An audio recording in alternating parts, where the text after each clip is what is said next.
Okay, it's 9 a.m. and we do have a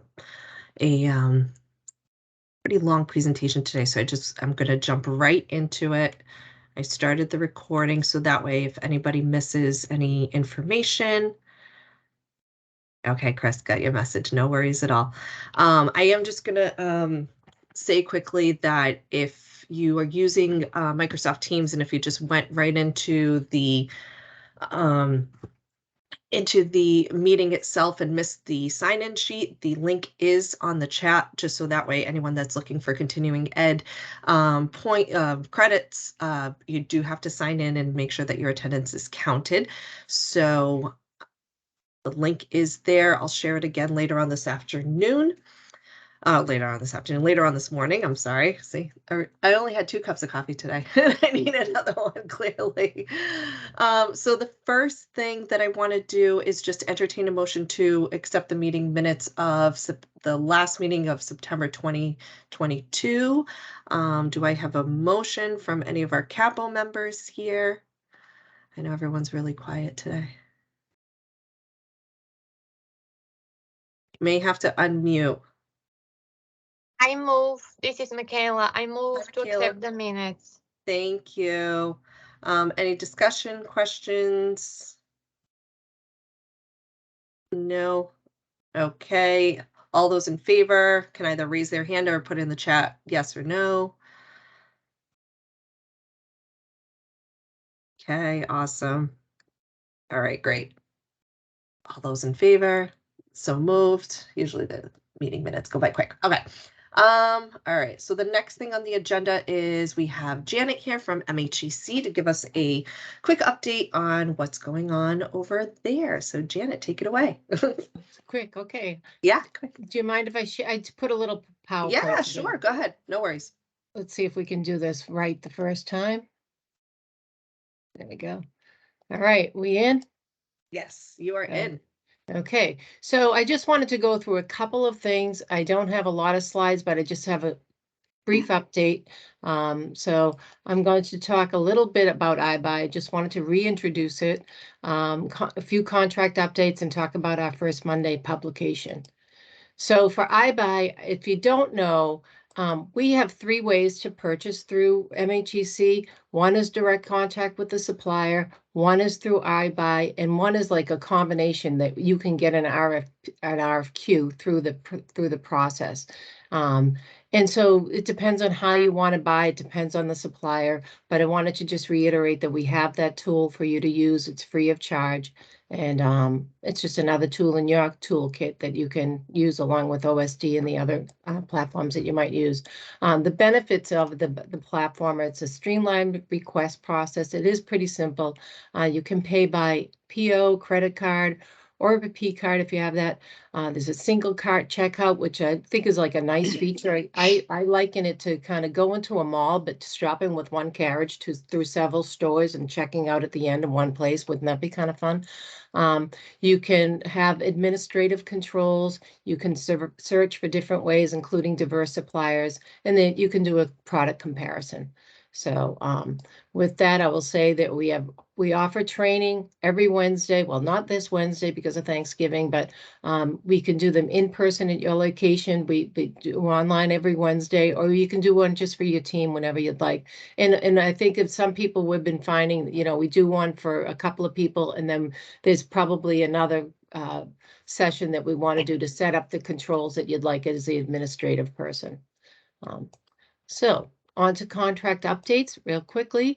Our DO4 contract is out. That's our compressed gases. I'm not sure how much municipalities use these, but I know at a recent MAPPO meeting, it came up that there might be a need for propane, and our contract does allow for propane.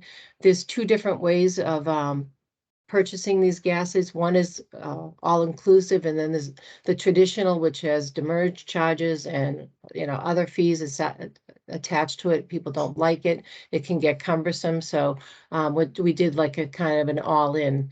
This was a collaborative effort with UMass. So if you do have a strong usage and you want to talk about getting the pricing that UMass kind of was able to obtain, then we can talk to you about that. And if anybody has any questions as I go through this, I know I talk fast, and so please feel free to interrupt me. Our next contract, which was just released October 1st, is exterior maintenance. So this is kind of like anything outside of the building. We've added products for forestry, landscaping, and heavy construction. We have rental and lease options on some of that equipment.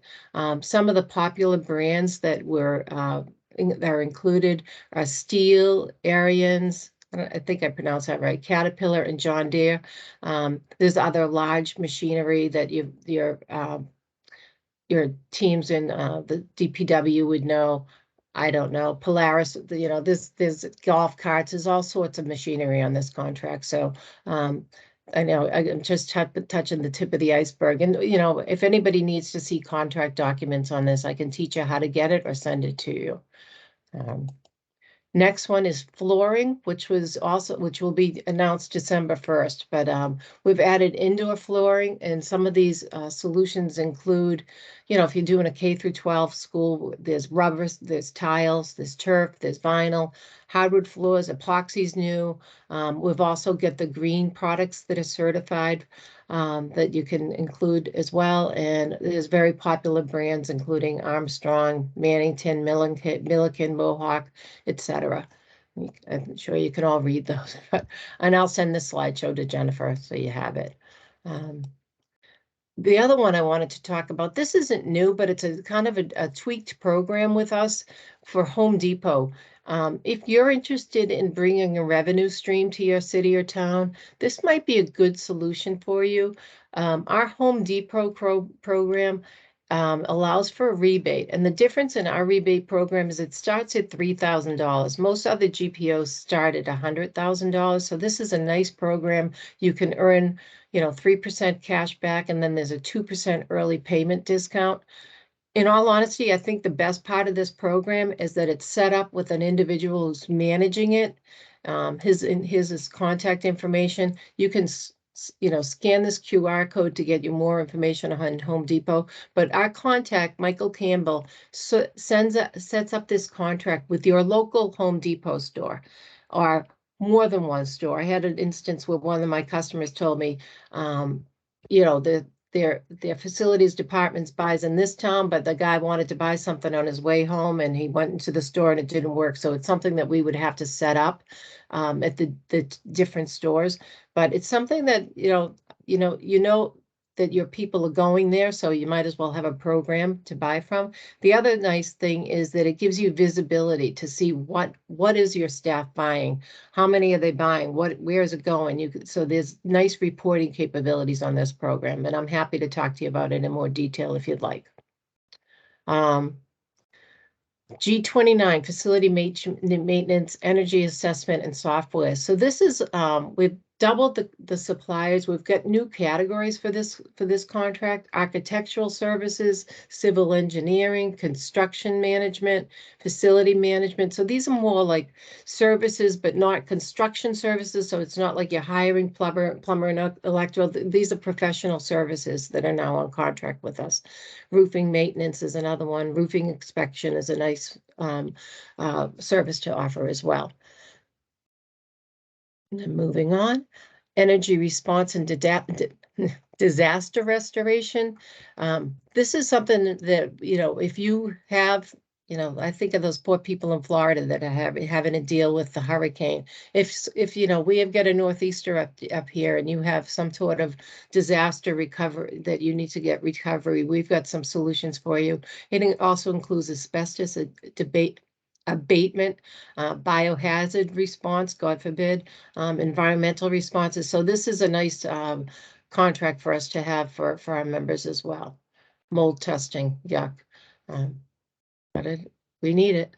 So we have a dedicated strategic sourcing manager, Scott Loomis. If you went to the MFA conference last week with Masbo. We were there. We had a booth. Scott was there. He was working the booth and also talking to the suppliers and talking to members. So he is really good at his job. He came from Springfield, city of Springfield, and he knows what he's talking about. So if you need somebody that to walk you through any of our contracts, he's a good person to know, and he's very helpful.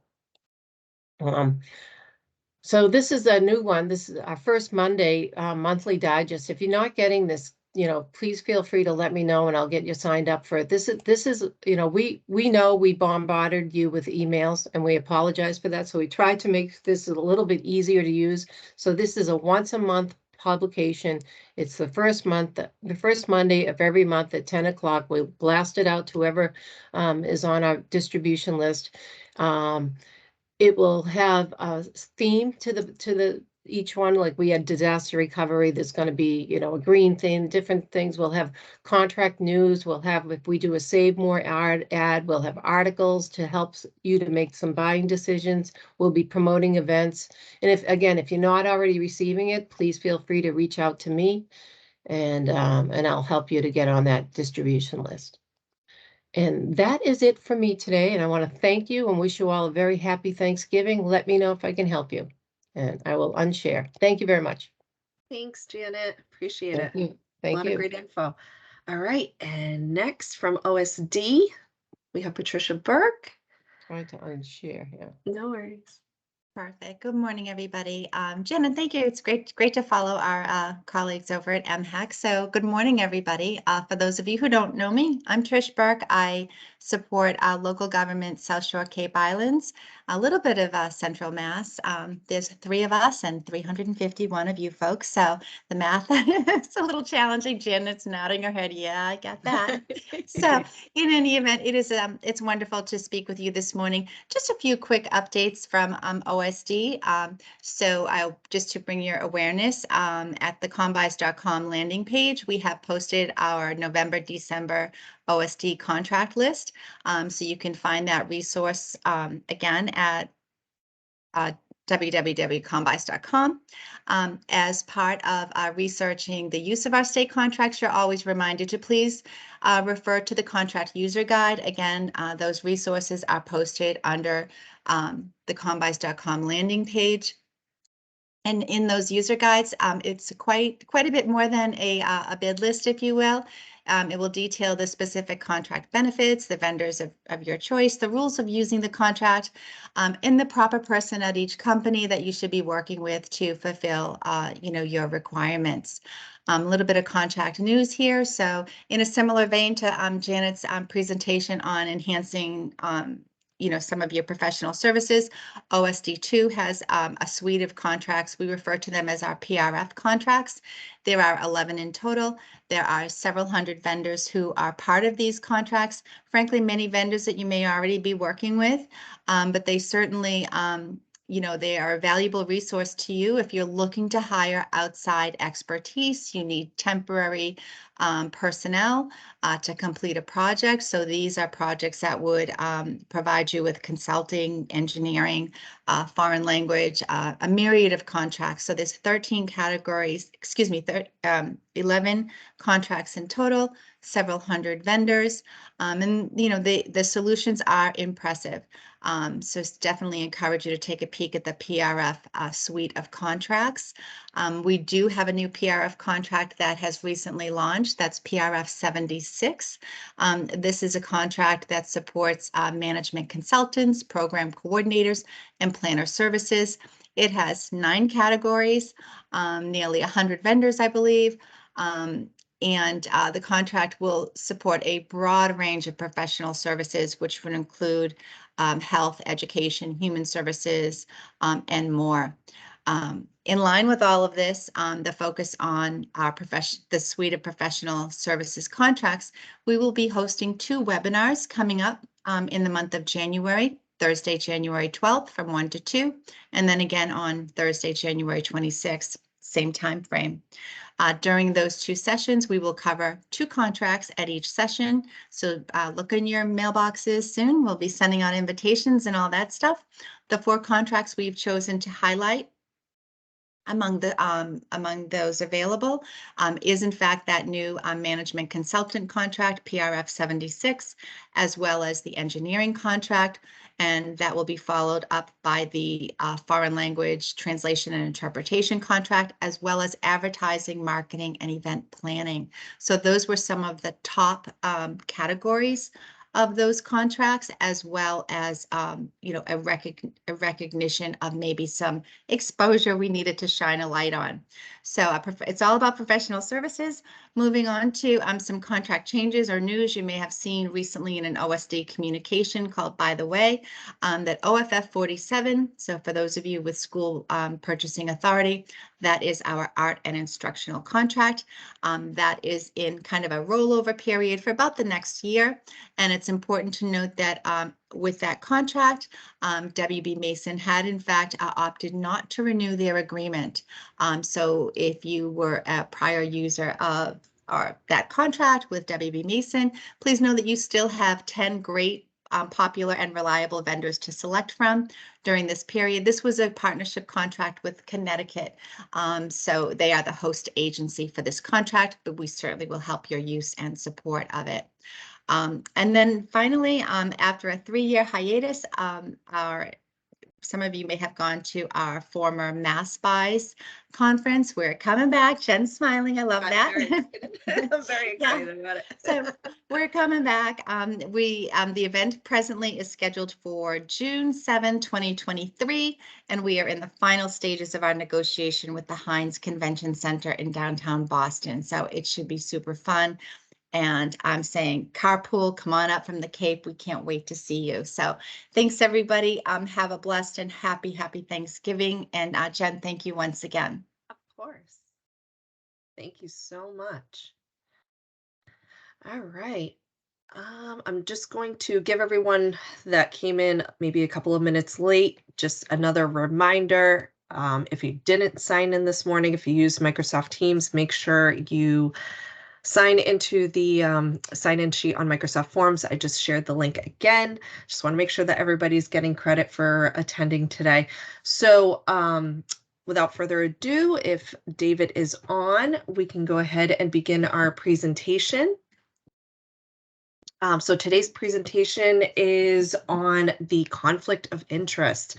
This was one that our CCAPPO members had articulated that they wanted to see and that they were interested in having. So I reached out to David, and he's going to be presenting for us today. So take it away when you're ready. Okay, well, thank you, Jennifer, for organizing, and thank you all for giving me your time. My name is David Giannotti, and I am the Chief of the Public Education and Communications Division for the State Ethics Commission. And this morning's presentation is going to be about the state's conflict of interest law and how that applies to us all as state employees, county employees, or municipal employees. I'm going to be running a slide deck in just a little bit. Presentation will run about 90 minutes, maybe a little bit over, depending on whether I feel like I can be a gas bag this morning. Sometimes I can just go on forever. But in any event, we'll allot at least 90 minutes. So Jennifer, do we want to take a break midway at all, like 10 minutes in the middle of it? Okay, you are muted, but I could read your lips there. You're all set. Thank you. Yes, absolutely. So it'll naturally fall at about the 1 hour mark, or maybe a little bit less than that. We'll take a 10-minute break so we can all recaffeinate, and then we'll complete the presentation. So a couple of ground rules before I share my deck. I'm not a lawyer, so I don't give out legal advice. But the beauty of my situation is we have a team of lawyers who do.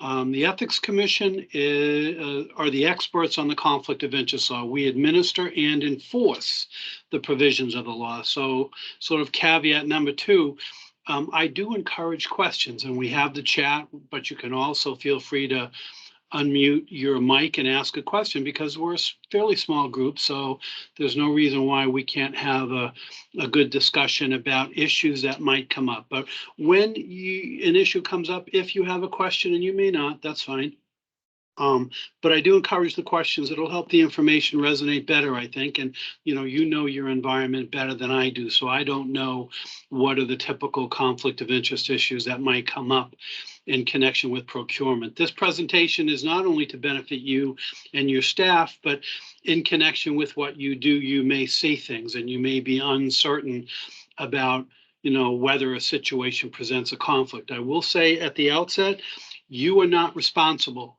for somebody else's compliance with the conflict of interest law.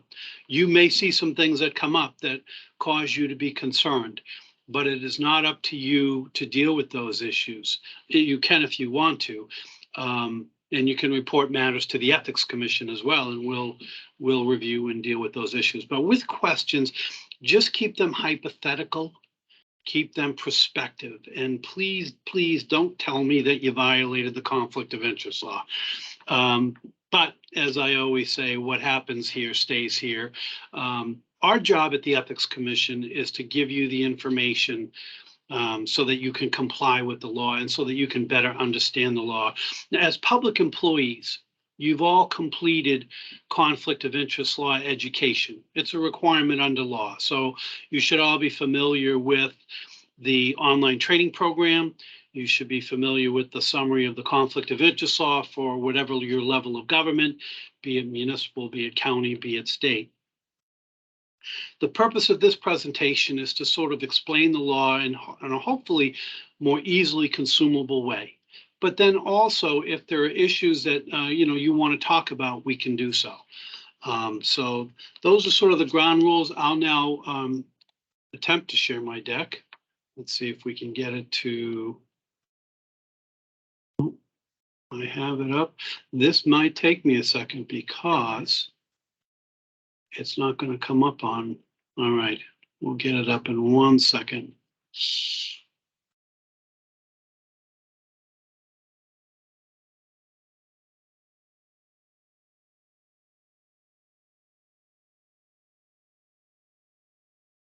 So this is my first time doing this in Teams. Usually I use Zoom or WebEx, and the share feature is a little bit easier. Okay, here we go, I think. Yes, it's trying to. There it is. Or it's coming, I should say. There we go. Oh, it's a little tiny thing. Got it. Let's see if we can't get that layout a little bit bigger.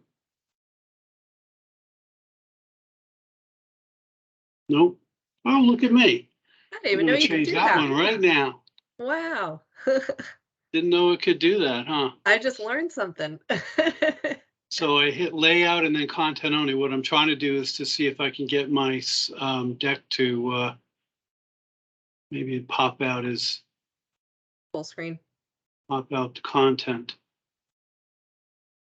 Wow. I mean, it looks good on our. Can you on all my see? end. Yeah. I can. Okay. If anyone has any problems, I am going to. I changed that to. All right, we'll go ahead and do it this way. My apologies. This is my first effort. Maybe I should have practiced with it a little bit, but I'll try to expand it out on the screen. I don't know if that improves anything, but on the first slide is my contact information. And the point is, if you're uncomfortable asking a question in this forum, you can reach out to me. So my office line and my email address are there. They, although we work remotely a couple of days a week, our office phones auto forward to our work cell phone. So I'm basically reachable at all times. I've been known to take calls while on the golf course in Florida. So the point is, don't be afraid to call the Ethics Commission. Our job is, we look at ourselves as sort of like a law library. We're there to support public employees. In Massachusetts, we're there to support you. The law is fairly complicated. There are 29 different sections. You'll find some of the stuff I'm going to talk about is fairly intuitive, but other stuff is not. Very complicated. And we don't want you to guess, because if you guess and guess wrong, oops. Not that you have to worry a whole lot. The Ethics Commission, we can enforce the law. We are a law enforcement agency. And that's, the commission can impose civil penalties of up to $10,000 for significant violations of the conflict of interest law. It does that in about a dozen to 2 dozen instances each year, but we get 1,000 complaints.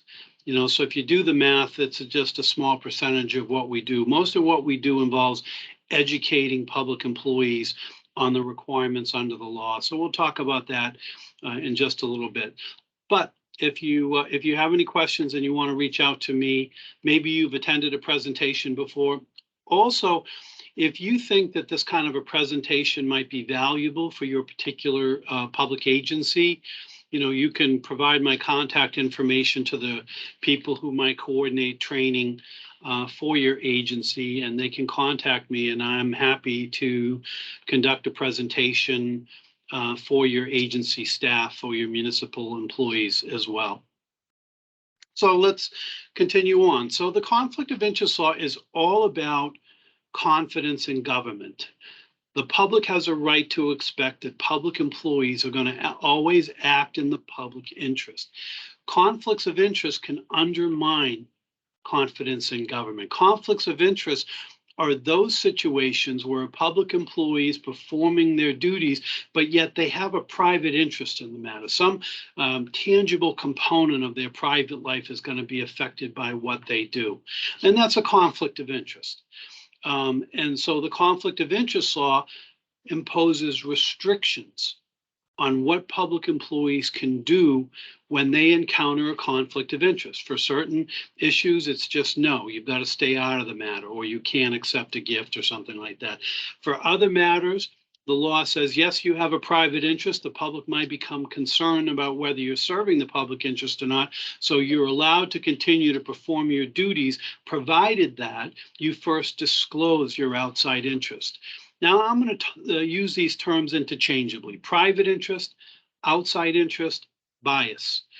A conflict of interest is basically your bias. And whenever your public responsibilities overlap with your private interest, red flag needs to go up. Now, this presentation and our other educational services that we provide, it's not designed to make you an expert on the conflict of interest law. It's just too complicated. What we want to do is get you to understand when the red flag should go up. When do you have a conflict of interest? And then the response is, don't do anything until you understand what the compliance rules are. One, is it a conflict of interest? Is the law implicated? And then if so, what are the compliance rules? So we just want it so that you can recognize when a conflict of interest occurs so that you can then do the right thing. Now, what is a private interest that rises to the level of a conflict of interest? Well, it's really the tangible components of your private life. It's the people and the entities that you affiliate with off the public job. Who you are, who your family members are, who your friends are, what outside business interests you might have, what outside business interests a family member might have, what church you might affiliate with, what nonprofits you might affiliate with.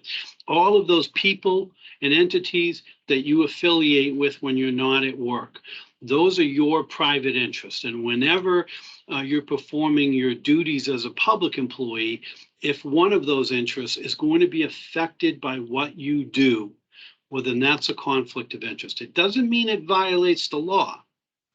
It just means that the conflict law applies, and the question then becomes, okay, how? When you're talking about your work as a public employee, conflicts of interest basically fall into one of two buckets: financial interest conflicts and everything else. Now, financial interest conflict, it falls under the nepotism section of the conflict law, nepotism and self-dealing. The issue of, can you hire a close family member to work at your public agency? Well, we all understand intuitively that no, you cannot. Why can't you? Well, the conflict of interest law says you can't. The conflict of interest law says you as a public employee cannot perform your duties if what you will do will affect certain financial interests, yours and your close family members and others, and we'll get into that in more detail during the presentation. But for these financial interest conflicts, the compliance rule is that you're disqualified. And the terms we use to reflect that at the Ethics Commission are abstain and recuse. Now, we understand those two terms might have a different meaning in a different context, but to us, they mean the same thing. The public employee steps back from performing their duties because they have a financial interest in the matter. So that's bucket one. Bucket two basically incorporates all other types of conflicts that don't feature a financial interest component. And they generally fall under the section of the law we refer to as the Code of Conduct section. And the Code of Conduct section primarily has two components. One deals with appearances of conflict of interest, and the other one deals with improper use of public position. The most common type of conflict of interest that occurs every day in government are appearances of conflict of interest. Now, an appearance of a conflict is not an actual conflict. It is merely a circumstance. You're poised to perform your duties, and yet some tangible component of your private life is going to be affected by what you do, but there's no financial interest component that would make it a nepotism issue.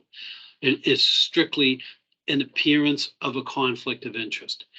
And the compliance rule does not require us to abstain or recuse like it would if it were a nepotism issue. The compliance rule is you can stay out of the matter if you wish, but you're not required to. You can continue to perform your duties despite an appearance of a conflict, provided that you first disclose the conflict.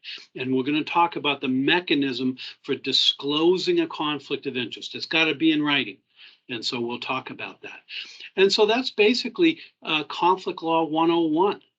Whenever your public duties intersect with your private interests or biases, red flags should go up. And then if it's a nepotism issue, you got to stay out of it unless, and we'll talk about the unless when we talk about the nepotism section in more detail. And then for appearances of conflict, you're allowed to continue to do your job, provided that you put the cards on the table first. For improper use of public position, that's always a no as well. So you can't improperly use your public position. And we'll talk about that in a little, in more detail as well. Okay, so we've got the State Ethics Commission. And as I said, we want you to just understand that the commission is a resource for you. We are there to support you in terms of conflicts of interest. If you have any questions, call us or go to our website and try to find information about the law. But the commission itself, the agency, is headed by a 5-member commission. And those members are appointed by the governor, the Secretary of State, and the Attorney General. And the job of the commission is to enforce 2 statutes. The conflict of interest law is cited as Mass General Laws, Chapter 268A, but there's a second statute called the Financial Disclosure Law, which is cited as Mass General Laws, Chapter 268B, and that statute only applies to a limited subset of public employees, only to state and county employees who are either elected office holders or they've been designated by their agency if they're appointed as a major policymaker. That's about 3,500 or so state and county employees who have to comply with the state's financial disclosure law. That requires them, over and above complying with the conflict law, to also file financial disclosure statements with the commission every year. They're referred to as SFIs if this resonates with any of you. Maybe some of you have to file if you are a policymaker for a county agency, for example, or a policymaker for a state agency. Now, everyone who's performing services for a public agency is technically a public employee for conflict law purposes. In other words, who has to comply with the conflict law? Well, anyone who's performing services. It doesn't matter whether you are elected to a public office or you are an appointed public employee. It doesn't matter whether you are full-time or part-time. It doesn't matter whether you are paid or unpaid. You could be seasonal or intermittent. All that matters is, are you performing services for a public agency? And if so, you would be deemed under the conflict law as a public employee subject to the requirements and restrictions of the conflict of interest law. Okay, the Ethics Commission, we provide certain services. What we're doing today is part of our educational services that we offer to public agencies. You also are required by law to complete regular education on the law. So that's the online training program and the summary of the law. And my division manages that whole process. But the most important service we provide is that top bullet point, legal advice. Now, the Ethics Commission is required to operate in secret. We have very strict confidentiality restrictions that are imposed on the commission. We can't talk about what we do for the most part. There's a limited subset of what we can talk about. But in connection with our main work, where we're providing legal advice to public employees on how to comply with the law, or we're investigating complaints that we receive, if someone outside the commission, a reporter or a member of the public or a public agency, if they were to call us and ask, did you receive this complaint? Are you investigating so-and-so? So-and-so said they called your office and got advice. Can you confirm that? All of that stuff we can't confirm or deny. Our pat answer is we can neither confirm nor deny whether we've received any complaints, whether we're conducting any investigations, or whether anyone has called our office for advice, and what, if any, advice we provided to that person. And that serves your purpose, because you don't necessarily, if you're looking to understand how the conflict law might apply, to a potential business opportunity, or if you have the opportunity to take on a second paid public job, or to acquire a financial interest in a vendor contract, or you have a private employer and you need to know whether you can represent their interests before your level of government. Those are all conflict of interest type questions, and we're required to keep all of that confidential. That serves your purpose. We don't want you to feel inhibited about calling us for advice. Also, we get over 5,000 calls a year from public employees seeking information about the conflict of interest. So don't be afraid to call us. Everybody else does. We're on the speed dial of a lot of our legislators because they're constantly getting invited to events. And so they need to know on a, daily basis, can I accept an award? Can I accept a meal that's provided at this event? This entity wants me to keynote their annual conference and they want to pay a speaker's fee. Can I accept that? All that kind of stuff. Other questions that we deal with. So, don't be afraid to call us. We want to make sure that you understand the conflict law whenever situations can come up. And because the commission also enforces the law, we have prosecutors and investigators on staff who vet the complaints that come in. We vet every single complaint that comes in. And it's all about, is this within our jurisdiction? Okay, if so, could we prove these facts?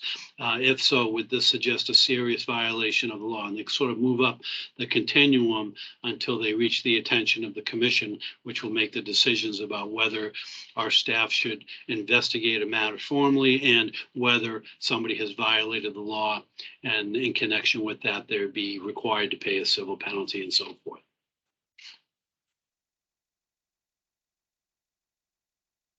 Okay, so we have on our website, we're on the portal, we have materials. Like I said, most of what we do, we can't talk about, but whatever we can talk about, we have up on our website. So we have certain educational materials that might explain the law generally by topic or by public position. We have certain legal opinions that we can publish on our website. If an opinion is precedent, it's the first time the commission has analyzed a conflict law in a given fact situation, that would be precedent that our legal division attorneys would use going forward to provide advice. Those opinions, which are approved by the commission as opposed to staff attorneys, those are formal opinions, and we can publish them on our website as long as the either we can redact the requester's information or they give us their permission to post the opinion with their identifying information. And then all of our enforcement decisions, whether we've received a complaint or are investigating matters, all confidential. up until the point the commission decides an enforcement case. And then the decisions by the commission are public. They're all posted up on our website, disclosure forms that we're going to talk about, and then the mandatory stuff that we're familiar with, the online training program and the summaries of the law. Okay, so say you encounter a situation, you're poised to be involved in some procurement, and one of the bidders is a company that's owned by a family member. And so that's a conflict of interest if you were to participate in a matter that affects some component of your private life. So you may be unsure about the compliance rules under the law, and so you can call our office. Now, the attorneys in our legal division, and there are 6 of them, you know, one is on rotation each day to take these calls. We refer to that person as the attorney of the day, or I'll refer to it as the AOD during my presentation. As I've explained, advice is confidential. You can call, you can write. We have a fillable PDF form on our website. You can email, what have you. The second to last bullet point, there are 2 important points I want to make. The commission does not give out third-party advice. In other words, we'll talk to you about how the law applies to you. We can't talk to you about how it applies to someone else. We have to keep matters confidential. The exception is if we have somebody's express permission for a third party to obtain advice on their behalf, we'll then talk to a third party in connection with that. The other point is past conduct. Understand that conflicts of interest happen every day in government. You may never encounter a conflict of interest in connection with your public service, but they happen every day. They're not to be feared. They're to be managed. And you manage conflicts of interest by getting out in front on those issues, understanding that you're required to serve the public interest. And confidence in government erodes if the public believes that public employees are making decisions that might benefit their private interests. And so getting out in front is important. The first thing is, does this situation present a conflict of interest for me? Red flags should go up. And then if you're not sure and whether the law applies, and if so, how, call the commission and get advice. It's all got to be done in advance. If the law says, yes, this is a conflict of interest, but you can continue to perform your duties provided that you file a disclosure of the conflict, that disclosure has to be filed in advance. It doesn't do you any good to potentially violate the law and then file the disclosure afterwards. It's got to be done in advance. And then we have disclosure forms on our website. We have over 30 different forms, depending on, because there are 29 different sections of the law. Some of them allow for disclosure as a compliance response. We have regulations that the commission has promulgated, and there may be safe harbors created where a disclosure would be required to comply with the regulation. And those disclosure forms are available on our website. So, disclosures. This image here is a typical conflict of interest law disclosure form. As I said, the commission has over 30 different forms on the website. In order for it to comply with the conflict law, a conflict of interest law disclosure has to be in writing. Understand, well, you're in procurement, you understand this stuff better than most. Everything's in writing. How the public's business is being conducted, it's all in writing. The public has a right to have confidence in the work that we're doing. So if a public employee has a conflict of interest in connection with their work, that conflict has to be in writing. It becomes part of the public record of how the public's business is being conducted. Again, in order to maintain confidence in government. So it has to be in writing. The disclosure itself has to contain all the relevant facts that constitute your bias. And that's simple enough. I am poised to handle this purchase. My cousin's company is a bidder. And you have to disclose that. It's got to be done in advance. Or I'm dealing with this matter and my former employer or my friend or my neighbor or I'm handling a contract award, and it may involve the church that I affiliate with, any of that stuff. Now, where do we file conflict law disclosures? Well, for most of us, we're appointed public employees. I'm a state employee, and you might be a county employee, a municipal employee, or a state employee. But a conflict law disclosure has to be filed with your agency via your appointing authority. And your appointing authority is the person at your agency who is responsible for hiring to your particular position. It might be a supervisor, it might be the agency head, it might be a department head, it might be someone else. Like I work for the Ethics Commission, I'm on staff. My appointing authority is the commission's executive director. The executive director's appointing authority is the 5-member commission. The appointing authority for any one of the 5 commission members depends on who appointed them to the commission. Was it the governor? Was it the Secretary of State? Or was it the Attorney General? So for your purposes, who is it at your agency that appointed you to your position? Who is responsible for appointing staff at your agency? Now, if people are elected, they don't have appointing authorities. For municipal elected office holders, we would say if you need to file a conflict law disclosure, you file it with the city or town clerk. You file it in a way that is public in nature. For county, elected county or state office holders, they may file a disclosure with whatever agency they represent, or they might file it with the Ethics Commission, or in certain instances, they have to do both. And as I said, these disclosures are public records so that the public can have confidence in the work that we're doing as public employees. Okay, who has to complete conflict of interest law education requirements? This slide presumes municipal employees, but if you're a county employee or a state employee, the same thing applies. And as I explained, anyone who's performing services for or holding a municipal, state, county, or municipal office, position, or employment, and it doesn't matter. What at the municipal level, the bottom dash there, the definition of municipal employee excludes town meeting members and charter commission members, because they're not necessarily working for government. They're performing a service to provide advice, but they're not performing services for a public agency. The second to last dash there, on a full-time, part-time, intermittent, or consultant basis. What this means is that it's not only our appointed or elected public employees, but it could also be vendor employees, because they could be performing services for your agency. Let's see if we can talk about that a little bit more. Well, not yet. So if I have a vendor contract with your agency and the contract stipulates I have to do something, my services are specifically required or contemplated in the contract, I become an employee of your agency for the purposes of the contract. And what this means is, because I'm a public employee, when it comes time to completing the conflict law education requirements, it's not just notifying all of the department employees. It may also require notifying the vendors who have contracts with your agencies.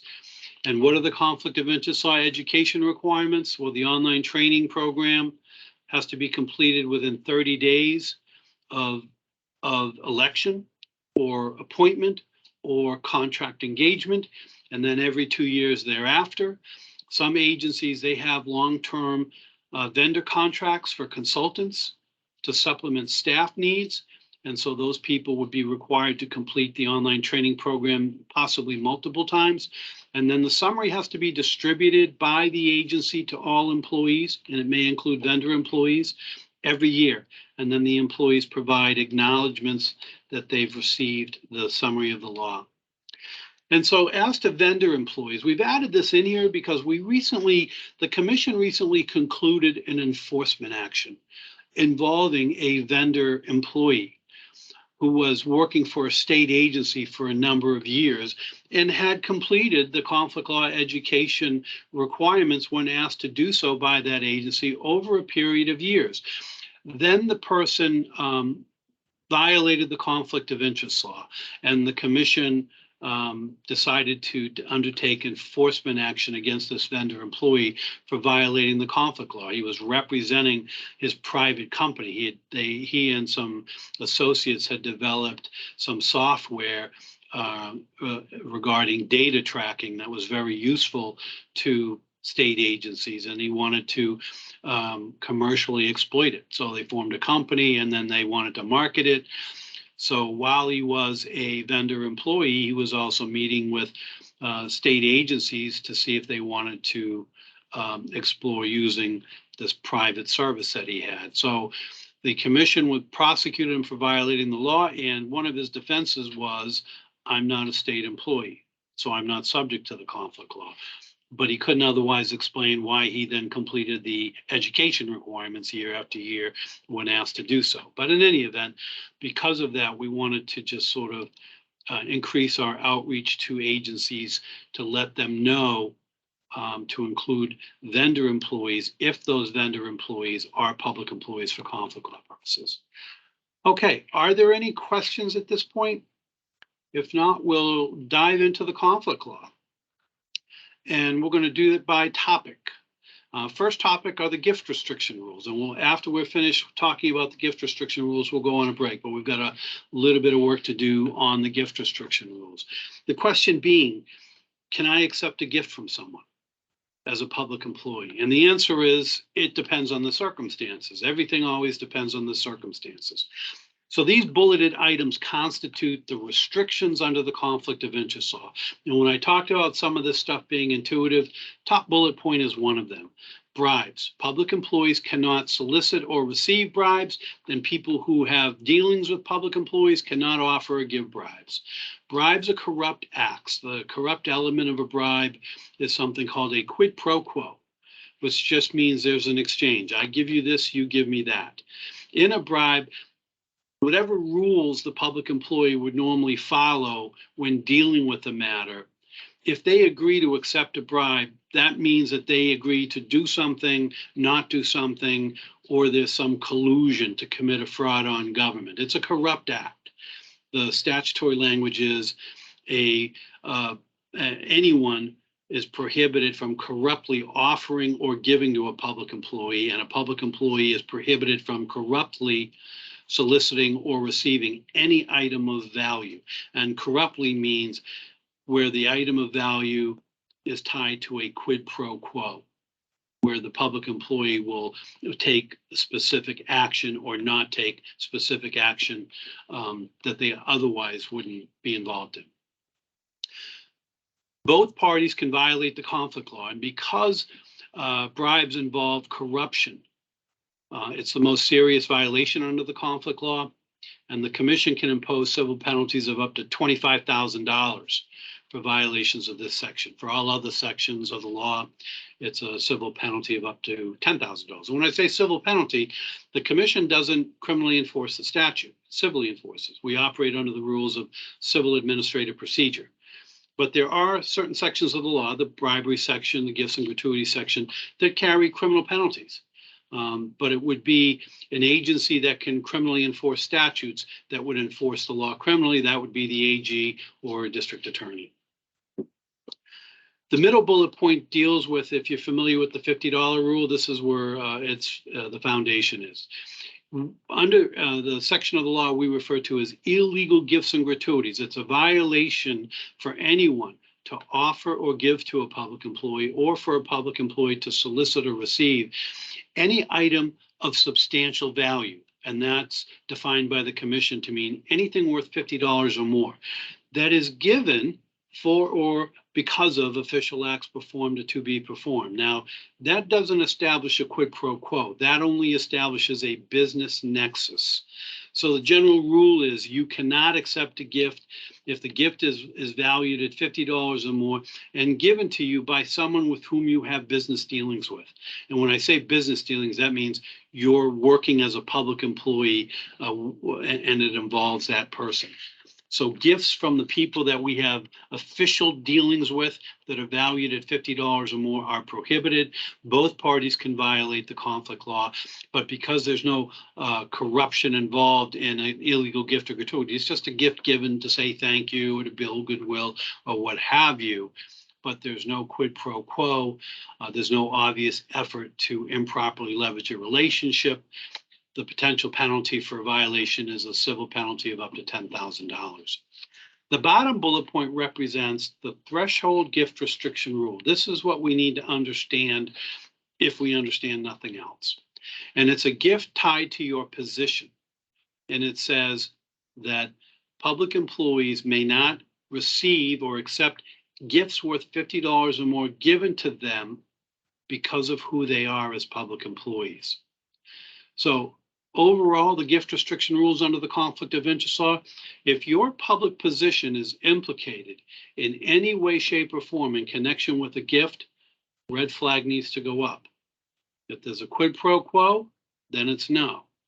If it's a gift worth $50 or more given to you by someone with whom you have official dealings, no. And then a gift worth $50 or more that's given to you just because of who you are as a public employee, no. What that means is, even if you have no dealings with the gift giver, if the gift is worth $50 or more and the only reason they're providing it to you is because of who you are as a public employee, it is prohibited. If there are any questions on that, let me know. So what about gifts that are worth less than $50? Well, the conflict law doesn't prohibit us from accepting gifts worth less than $50. Now, what is this $50? Where does it come from? Well, I think it's an amount that's designed to hit a moving target. The moving target is, at what value of a gift could a public employee be improperly influenced? And when I say improperly influenced, that means that they might decide matters differently than they ordinarily would because they received a gift from someone. They were improperly influenced by the receipt of the gift. Now, if you've been in government for a while and you're making a decent salary, maybe something worth $50 or more, you wouldn't bat an eye at. But if you're new to government and you're not necessarily making a great salary at this point, maybe something worth $50 or more could improperly influence you. But it's an impossible target to hit. And so this $50 or more standard has been in use for decades. And so the commission, through regulation, has defined an item of substantial value, which is the statutory language, to be anything worth $50 or more, even though something worth $50 back in the 1980s is not something worth $50 today, but given the economies of scale, but nobody could come to any agreement on what substantial value should be. So we can accept gifts worth less than $50, but if the receipt of the gift creates an appearance of a conflict of interest, then a disclosure is required, because a disclosure would be required in any instance where there is an appearance of a conflict of interest. Let me give you an example. So say I'm a school teacher and the parents of one of my students have given me a $40 gift certificate to my favorite restaurant. I can accept the gift certificate because it's not worth $50 or more. If it were, I'd have to refuse it. But I can accept it when it's worth $40. Does it create an appearance of a conflict of interest? And the answer is that depends. Everything depends on the circumstances. Not all circumstances create appearance problems. For example, most do, but not all. If I get the gift certificate at the end of the school year, such that as a teacher in my official dealings with parents and others, I'm no longer going to have any official dealings with the parents because it's at the end of the school year. Well, then I can accept the gift certificate and it doesn't create an appearance problem. So I would not have to file a disclosure with my appointing authority, which would be the school principal. But what if I get the gift certificate in the middle of the school year, where as a teacher, I'm going to continue to have official dealings with the parents? Well, when I get that gift certificate in the middle of the school year, that will create an appearance of a conflict of interest. Now, the appearance problem isn't created when I get the gift certificate. It's created at the point where I'm next going to have to take official have official dealings with the gift giver. So before I next meet with those parents or have any official dealings with those parents, where I get the gift certificate in the middle of the school year, I will have to have a written disclosure filed with my appointing authority, the school principal, that I got that gift certificate. Now, when public employees call us about these rules, we explain it just as I've explained it, but we also say, check with your agency. Because if your agency has a policy that further restricts gifts, that is what's going to control the situation. It doesn't matter what the conflict law says. Like Massport is a state agency, and they have a personnel policy that says no Massport employee can accept any item of any value from anyone that has any remote dealings with Massport. So public employees, while the conflict law says if the gift is worth less than $50, you can accept it, but you may have to file a disclosure with your appointing authority if your acceptance of the gift creates an appearance of a conflict. But if your agency has a policy that further restricts gifts, that is what you're going to have to follow. At the bottom of the slide deck, you see a reference to an advisory, advisory 19-1. We have a bunch of advisories on our website relating to topics such as gifts and gratuities. So if you want to research more on the whole notion of gifts and gratuities, and I think this one has some useful examples that you might find helpful. Go to our website, plug in advisory 19-1, and the advisory comes up. You can review it, and then if you have any specific questions, you can contact our legal division for advice. Now, our legal division does not give out hypothetical advice. They'll talk to you if you have a specific situation that's coming up that might implicate the conflict of interest law. Like in this context, somebody wants to give you a gift, you don't know whether you can accept it or not. Call our office, and we'll then explain how the gift and gratuities rules apply to a situation. But before you call us, there's advisory is available, and you can review it to see if it might answer your question.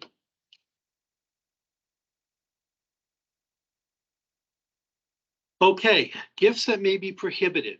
These bulleted items are the most common types of issues we deal with at the Ethics Commission, where people are providing public employees with meals, items of value, where they might be providing public employees with event tickets, sporting events, theater, what have you, or travel or expense reimbursements, gift certificates, floral arrangements and fruit baskets, lottery tickets. Any item of value in any way, shape, or form, tangible or intangible, conveyed from one person to another, can implicate the gift restriction rules under the conflict law. Gifts offered through sales promotions as well. You see by event tickets, I have a reference to another advisory. Back in 2004, the commission, upon receiving an uptick in advice requests from public employees, issued an advisory to provide general legal advice to public employees about the gift restriction rules. Now, what was going on back in 2004 that might have caused an uptick in calls to the commission? Well, the Red Sox and Patriots one, but prior to that time, I never thought in my lifetime I would live to see the day that they would win championships. And then lo and behold, both teams were winning championships starting in 2003. Now, public employees generally don't have season tickets to these events, but they hang out with the people who do. The consultants, the contractors, the outside firms that regularly maintain season tickets to the Big Four sports teams and may use those tickets to market their clients. And public agencies are clients of a lot of these outside firms and consultants as well. And so the commission issued an advisory on public employees accepting tickets, sporting event tickets or theater tickets. And, the basic advice was you can't accept anything worth $50 or more given to you by someone with whom you have official dealings. And so after these employees stopped crying, the commission further elaborated in the advisory. There's an issue here regarding what is the value to attend a sporting event? And because the whole issue was, well, wait a minute, they're giving me this ticket. The face value on the ticket is $45. I can go, right? And the answer is not necessarily. If it's a ticket to a coveted event where the demand for tickets far exceeds the supply, what happens? Ticket prices go up, and all you have to do is check out the secondary market to find out how much. So if somebody were to say, I want to, I have a contract with you to provide these services. My firm has season tickets to the Bruins. We're not using these tickets. Here's a ticket to the playoff game for the Bruins, and the face value on the ticket is $45. The commission says we're not going to use ticket face value to establish the actual value to attend the event.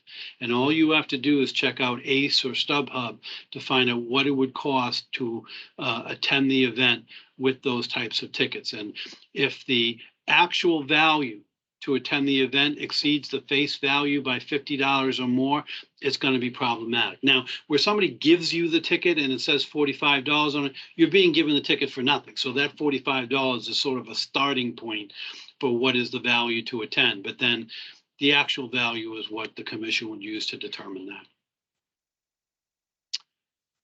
Okay, continuing on. So those are the gift restriction rules. And let's just step back for 1 second. I have a bullet point here, lottery ticket. So quick quiz here.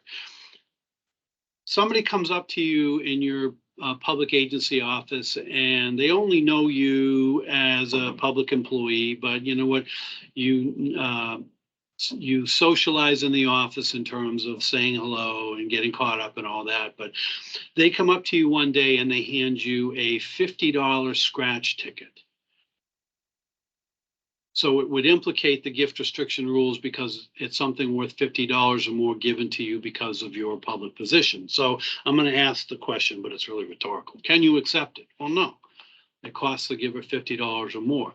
Well, what if you succumb to the temptation and you scratch the ticket and it comes up goose eggs? Well, it still costs the giver $50, so it's still prohibited under the conflict law. But what, however, if somebody comes up to you one day and they give you a $2 scratch ticket? Well, you can accept that because it doesn't cost the giver $50 or more. Well, what happens if you scratch that ticket and you win $10,000?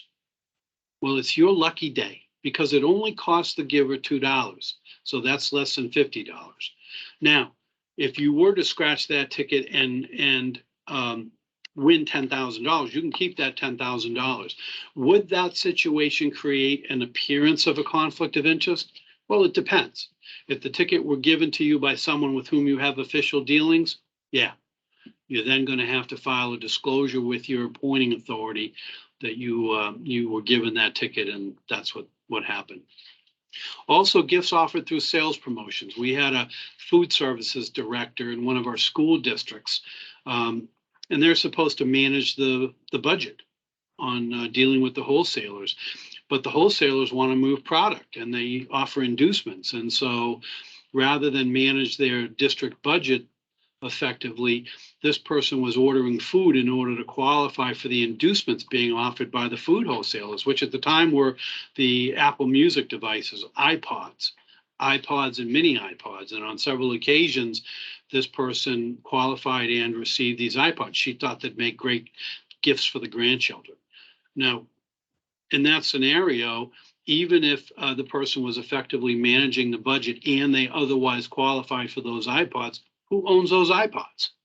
Certainly not the individual public employee. That those food items were purchased with taxpayer money. It would be the public agency that would own those iPods. Maybe the school library could have made good use of those.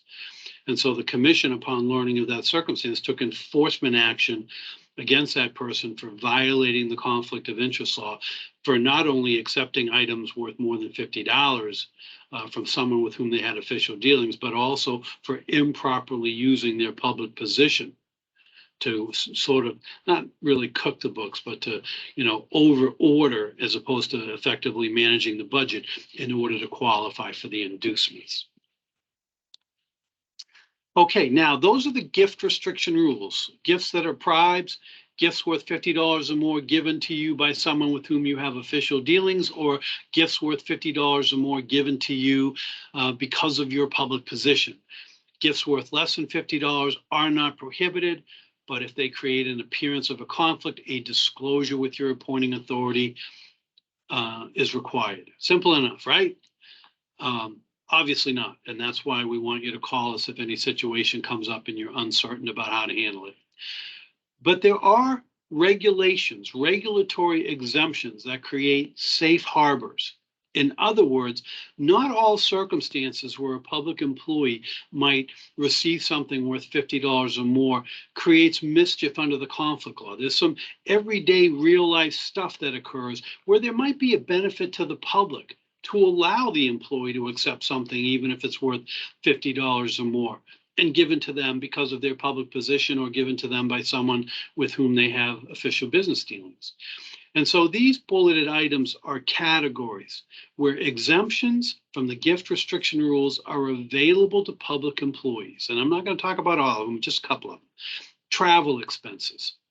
Say there's an opportunity for you to attend some training and your agency, for whatever reasons, doesn't have the budget. Now, back 10, 15 years ago, this was a real situation.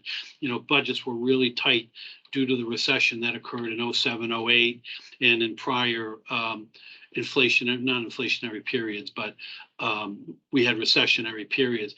And budgets got real tight. And with public agencies, what's one of the first budgets to get cut? Travel budgets. So there's a training opportunity for you, and your agency can't pay the expenses, but some vendor that you deal with says, hey, we'll pick up the tab because this is important. We're going to be at the conference and there's a lot of training being offered and we want you to be there as well. Well, by this regulation, the commission has said public employees where the travel involves legitimate public business, public employees can have their expenses paid for by someone other than their agency. If they file a disclosure with their agency, and it's filed with their agency via the appointing authority, and the appointing authority determines that that travel serves a legitimate public purpose. And so the whole point of disclosure under the conflict law is to create transparency.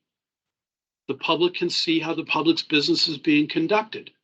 And where there are any conflict of interest issues where the law allows you to continue to do your job, those disclosures of conflicts are done up front. In connection with travel, to training or informational events or other things related to your job, does the public benefit by you being able to receive additional training? Yeah. Does the public benefit if your agency doesn't have to spend its own money to train you, where some private entity might be willing to spend their money for you to attend that training? Yeah. And so the commission, recognizing that there's a definite benefit to the public, allows private entities to pay the travel expenses for public employees where the purpose of the travel serves a legitimate public purpose. And what serves a legitimate public purpose? That's a determination your agency gets to make. The Ethics Commission, we're a bunch of lawyers and professional staff, people sitting in Boston. We have no hope of understanding what is and what is not a legitimate public purpose for your agency. You guys get to make that determination. And we have other regulations, the ability to accept food and beverage, hospitality, at meetings that otherwise serve a legitimate public purpose, and some private entity is serving food and beverage. There's no harm there. And so by regulation, the commission said, even though the gift restriction rules might be implicated, incidental hospitality is allowed as long as the event serves a public purpose. Whereas wining and dining, which does not serve a public purpose and is not incidental hospitality, that's the primary purpose, that is not allowed. That is prohibited. But incidental hospitality at a meeting or event that serves a public purpose, we can accept whatever food and beverage, whatever hospitality is being provided. And then random drawings are allowed. Unsolicited perishable items. For those of you that might deal with private entities such as vendors, out of the blue, you might get a floral bouquet or an edible fruit basket.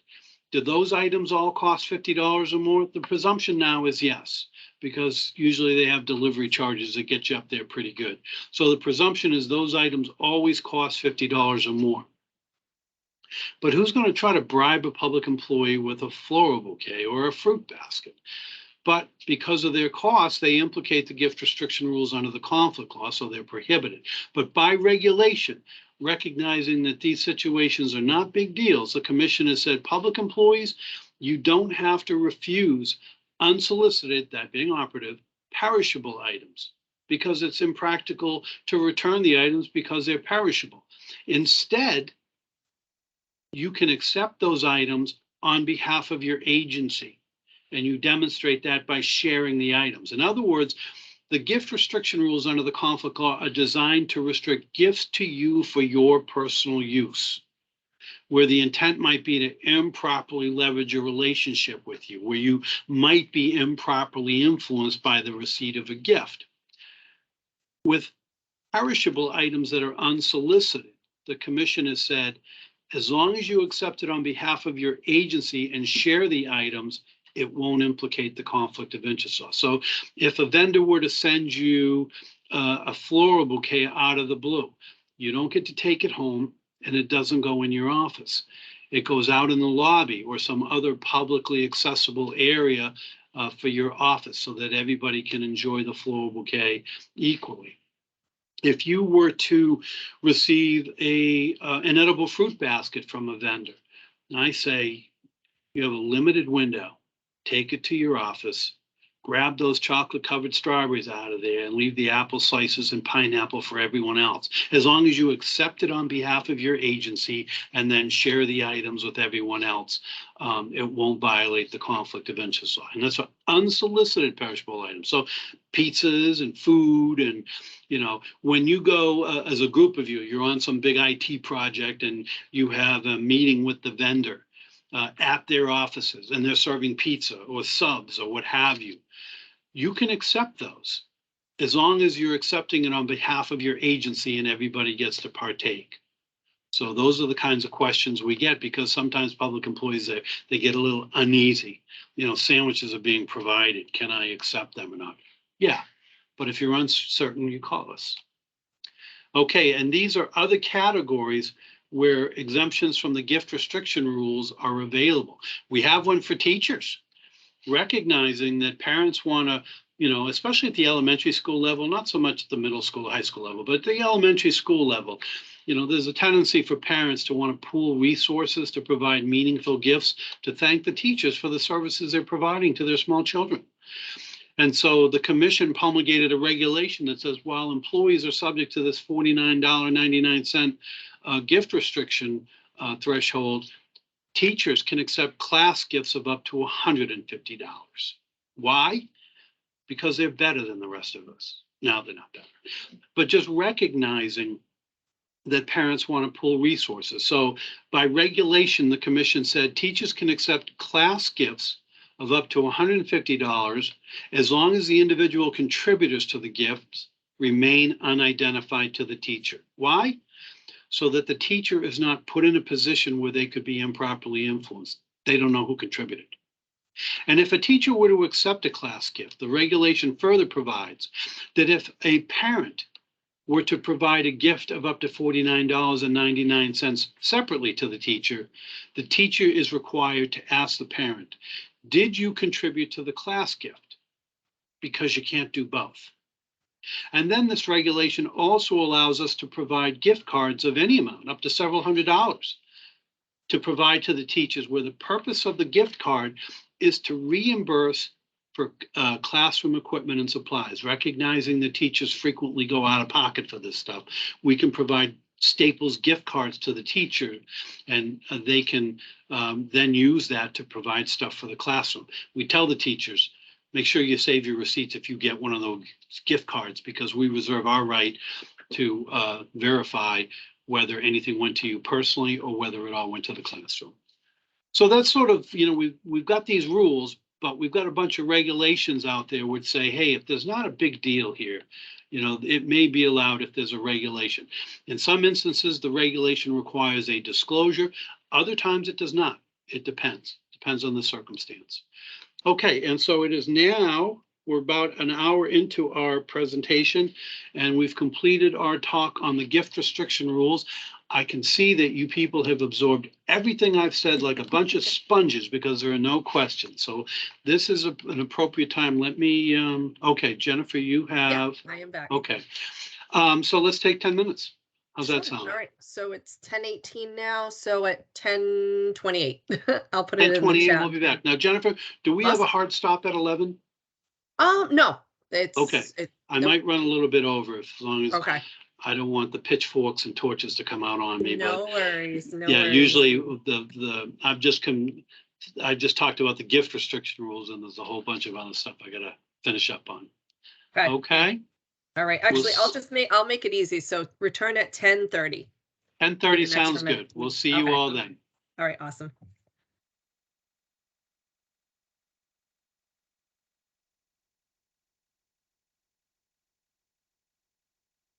Okay.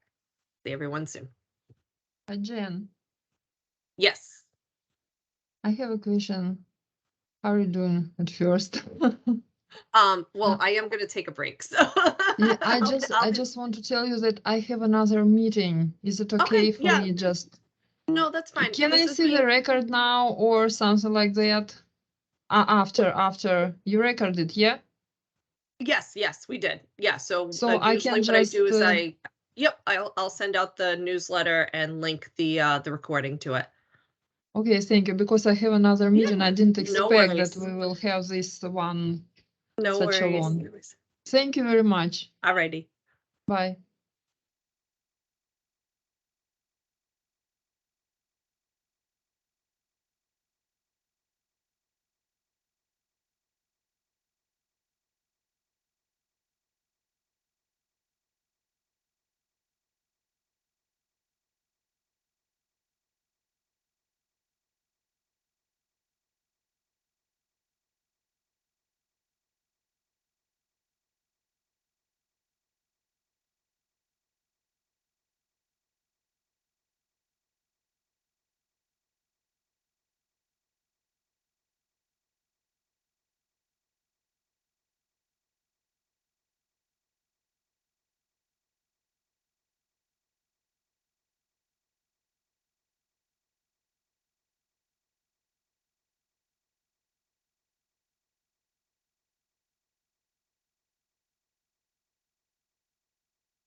Okay. Okay, We're we're all back. and- yes, and there's a question in the chat there, David, for you. Sure. So it says, if a public employee are being offered a discount on big ticket items that exceed, is that allowed? And the answer to that is it depends on the circumstances. If it's offered 15% on a kitchen, yeah, see, that's the kind of stuff that's going to be prohibited if it's $50 or more and it's given to a firefighter and only firefighters. If it's being offered to all municipal employees, then general discounts, as long as they're generally available, they're going to be allowed. And the example or analogy would be, say you have a local gym in your community and they want to offer a discount on a gym membership, but they only want to offer it to first responders. We would say that would violate the conflict of interest law. If they wanted to offer it to first responders in any community, that might be allowable, but just in your community, it would not be. But if they offered the discount to all of the municipal employees, then that generally would be allowed. Also, you've got to look at whether something can be offered to the public agency, or is it just being offered to a public employee for their personal use? For example, I know of a police department that's got a very good relationship with their community. And some members of the community, who are well-to-do, they have season tickets. And so they're always showing up at the police department, dropping off like Red Sox tickets, for example. And it's impossible to deal with, it happens all of the time. So what the department has done is set up a policy that they reviewed with the Board of Selectmen that says, when this happens, we will accept these items on behalf of the town.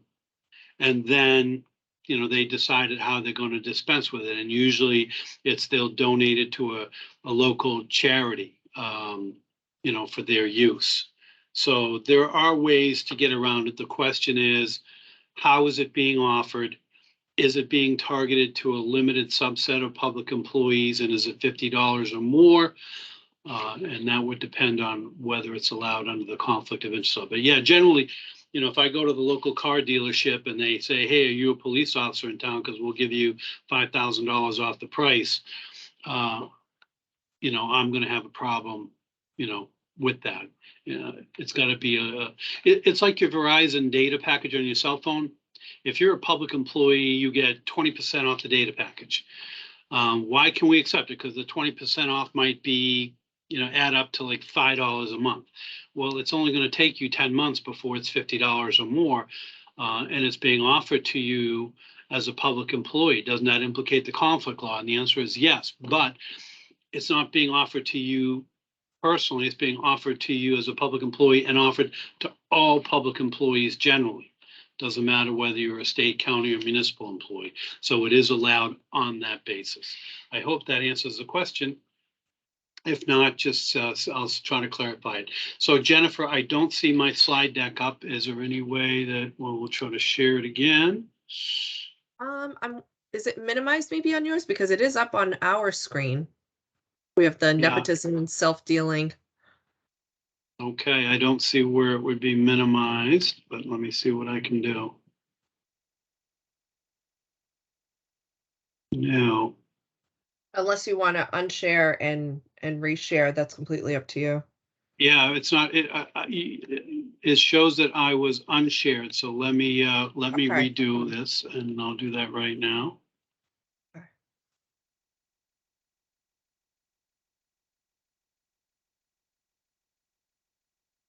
Nope.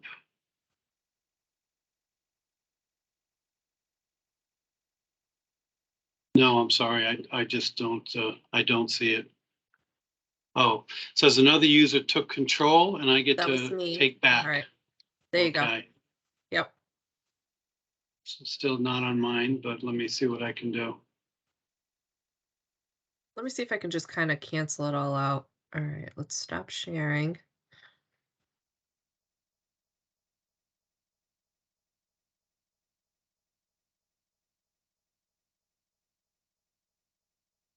And stop presenting. Okay, looks like it's all cleared out now, so.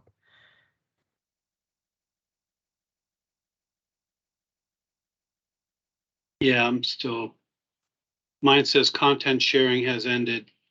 Okay, so now you just might have to start again. Okay, Sorry. file already exists. Replace. Sorry about that, folks. No worries. There we go. So we're gonna resume. There we go. Awesome. That happens. As I said, this is my first time using Teams to do that. I'll have to try to get better at it next time. Sorry That's about that. okay. No, no worries at all. Okay, so we've talked about the gift restriction rules. Now let's move on to nepotism rules. That was bucket one when I began the presentation. Financial interest conflicts that fall under the section we refer to as the nepotism and self-dealing section. This section says that you, as a state, county, or municipal employee, may not participate in matters, and that just means you can't do your job if what you will do will affect certain financial interests. First of all, your own, also your close family members. The term in the statute is an immediate family member, and we'll see who they are, but they're basically your close and family members.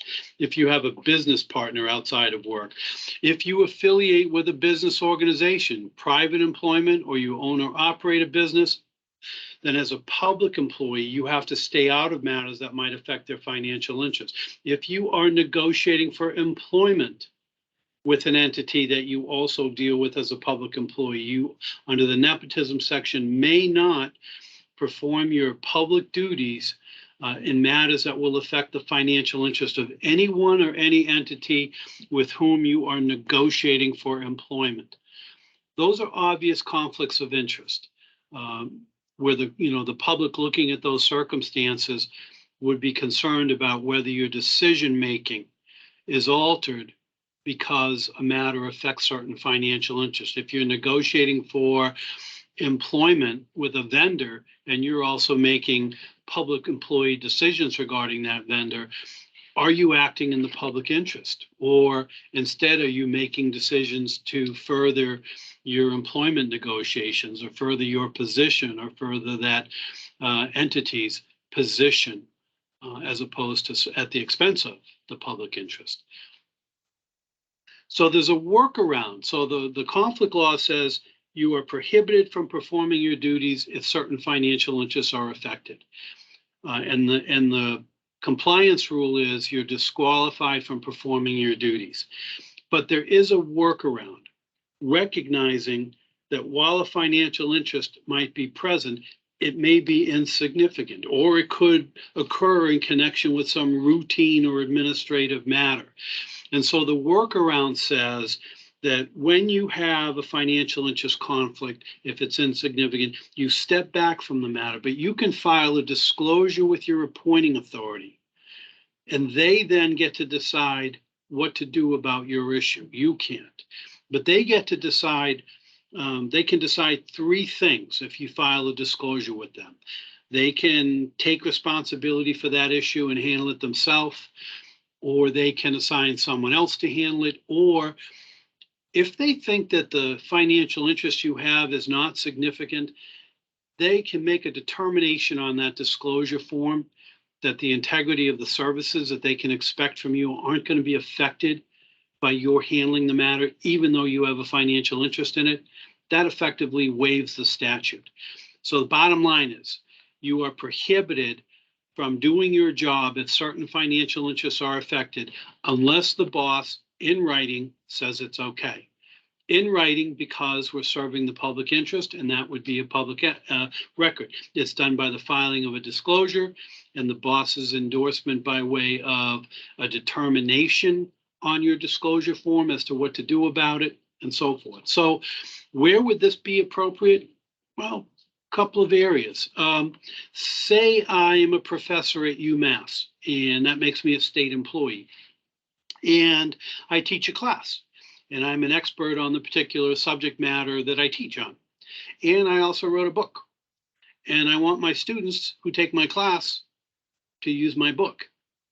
Now, if I, as a professor, were to assign my own book to my students, is that a matter that affects my own financial interest? Yeah. But it's not a big financial interest because, you know, what do you receive out of like residuals, commissions, or what have you on book sales? It's like pennies on the dollar or what have you, but there's still a financial interest. It doesn't matter what the amount is, or it could be an adverse financial interest. If your financial interests are affected positively or negatively in any way, it's a nepotism issue, but it's not a big deal. So that's a situation where I have to step back from assigning my book to my students, but I can then pursue this process where I would file a written disclosure with my appointing authority. Is it the dean? Is it a provost? Is it a chancellor? Is it the college president? Then I can't assign my book because it affects my financial interest because I wrote the book. And my appointing authority would then decide what to do. Do they want to take responsibility of assigning my book to my students? Do they want to assign someone else that duty? Or are they willing to make a determination on my disclosure form that the integrity of the services that they can expect from me are not going to be affected by my assigning my book to my students? And that waives the statute. Also, the law applies a little bit differently depending on whether you're a municipal employee or a state or county employee.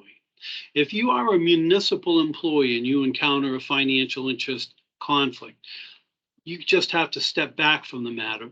And this disclosure determination process is available to you if you feel compelled to want to pursue it. It's optional. If you are a state or county employee, however, and the financial interest conflict occurs in connection with something that you're legally required to handle, you are the procurement officer. You must sign off on all procurement decisions. This procurement decision will affect your cousin's company, for example. It doesn't matter the nature of the financial interest. It's just, do you encounter a nepotism issue in connection with a matter that you're legally required to handle? If the answer is yes, then following the disclosure determination process is not optional. You are required to go through that process. You step back, then you must. Because if you're legally required to handle the matter and you just step back from it, it creates a void. If you're legally required to handle it, there's nobody else there to handle it. You know, on matters that you're not legally required to handle, that presumably means, yeah, you could handle it, but there could be other people at your agency that could handle it as well, and you're not legally required to handle it. But on certain things, contracts, what have you, overseeing vendors, things like that, where you're legally required to handle it, the disclosure determination process is required. The issue of a state employee who's a university professor assigning a book to their students, they're the ones legally required to do that. And so even though the financial interest is minimal, they are required to go through that disclosure determination process. They may not assign their own book to their students unless the boss in writing says it's okay. For elected officials at the state, county, or municipal level, they don't have appointing authorities. They cannot go through that disclosure determination process because there's nobody to file it with. Okay, immediate family. As I said, this term is defined in the law and it's reflected on the chart. You are a member of your own immediate family. Your spouse, if you have one, is a member of your immediate family. And then your parents, your spouse's parents, your siblings, your spouse's siblings, and your children. Those are your closest in relatives. You may not participate as a public employee in matters affecting your financial interest or their financial interest. So this then begs the question, well, what about my other relatives who are not immediate family members? What does the conflict law say about my ability to do my job if something affects the financial interests of a non-immediate family member? And first of all, who are they? Well, cousins, aunts and uncles, nieces and nephews, grandparents, grandchildren, ex-spouses, domestic partners. Not on the chart, not an immediate family member. Not an immediate family member, not a nepotism issue, because being an immediate family member is a necessary element for a nepotism violation. But that doesn't mean the conflict law doesn't apply. It only means it's a different section that applies. And I talked about the two buckets. And bucket one were nepotism issues. Bucket two, appearances of conflict. If you were poised to award a contract or to approve some procurement that would result in a purchase from your cousin's company, a cousin is not an immediate family member, so it wouldn't be a nepotism issue. But would that circumstance create an appearance of a conflict of interest? Most definitely. And so if it were an immediate family member, I'd have to abstain. But if it's a cousin's financial interest, I can continue to perform my duties, provided that I first file a written disclosure with my appointing authority of that circumstance. And now, as I said, the disclosure process, disclosure of a conflict of interest creates transparency so that the public can have confidence in the work that we're doing. But by filing it with the agency, it puts the agency on notice that one of its employees has a potential conflict of interest, and it then positions the agency to react. And agencies are allowed to react under this section of the conflict law, this code of conduct. Agencies can set additional standards if it wishes to under the code of conduct. And so if I were to file the disclosure with my appointing authority that I'm poised to award a contract to my cousin's company, my appointing authority can then step in and say, oh, no, you didn't. You know, if they're properly dialed in, they will, because they're responsible for looking out for the best interest of the agency. And even in situations that don't involve violations of the conflict law, but otherwise implicate the conflict law, the agency may be positioned to say, let's not even go down that road. Because situations can blow up on public agencies, subjecting them to criticism, even when there's no violation of the conflict law.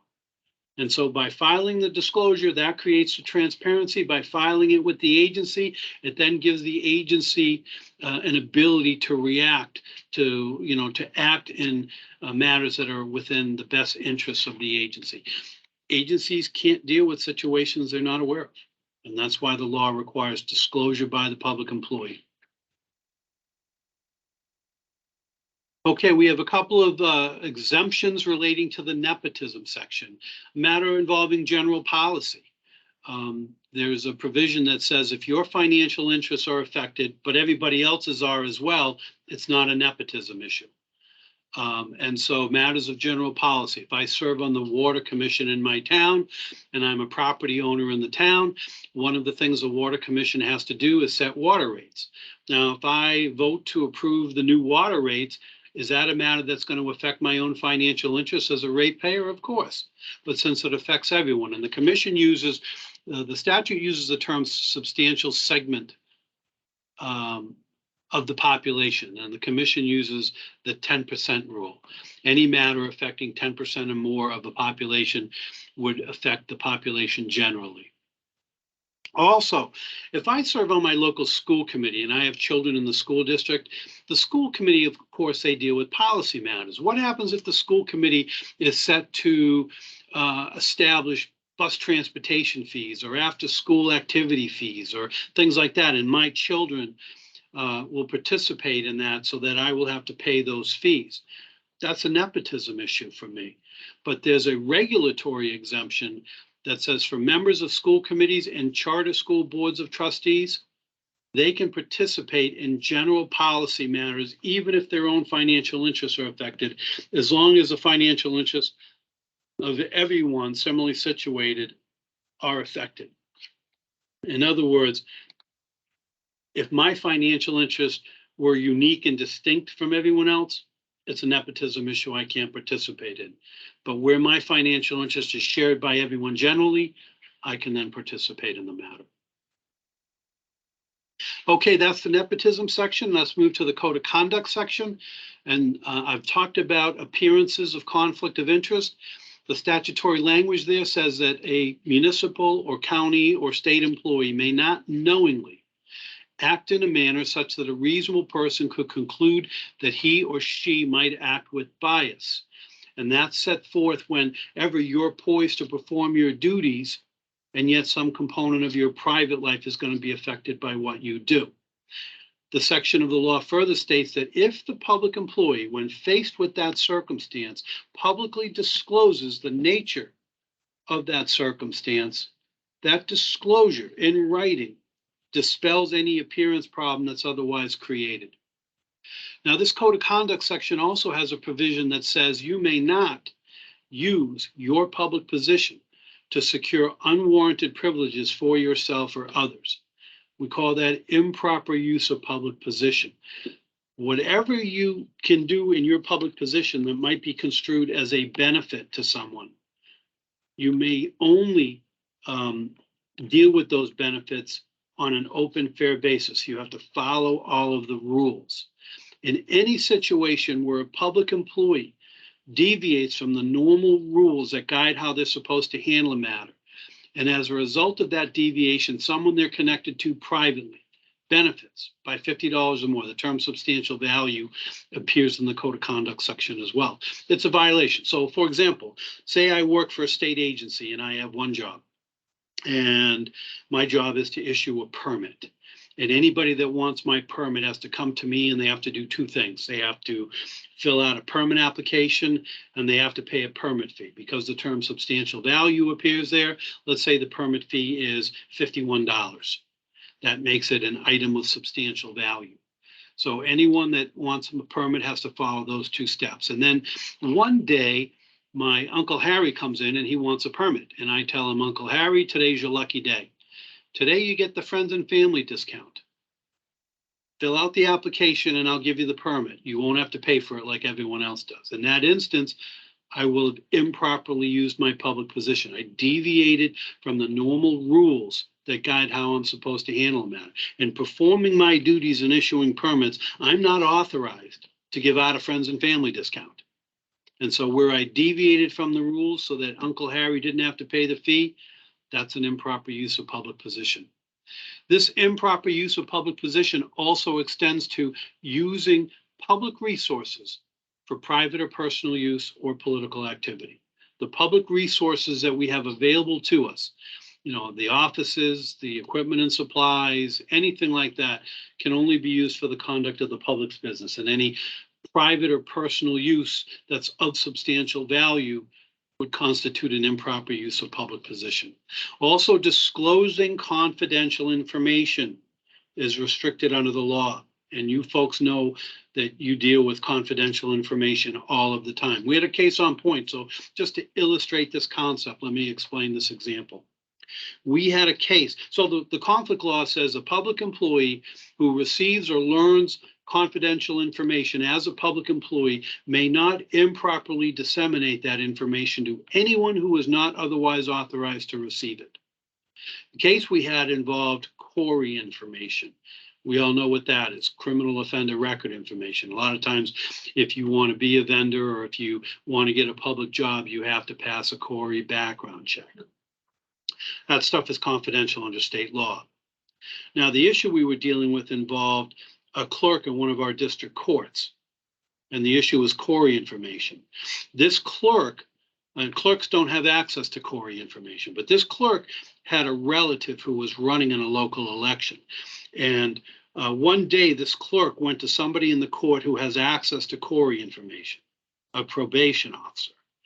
She asked the probation officer to run a CORI check on her relative's opponent in the upcoming election. Didn't provide any of the context for the probation officer to evaluate whether it was a legitimate business request. And so the probation officer ran the CORI check and came up with a hit, an arrest record, which he then provided to the clerk, who then provided it to her relative, who then released it to the media. And guess who won the election? And then the commission learned about it. Now, the commission does not take any steps to overturn, influence, or undo elections, anything like that. We enforce the conflict law.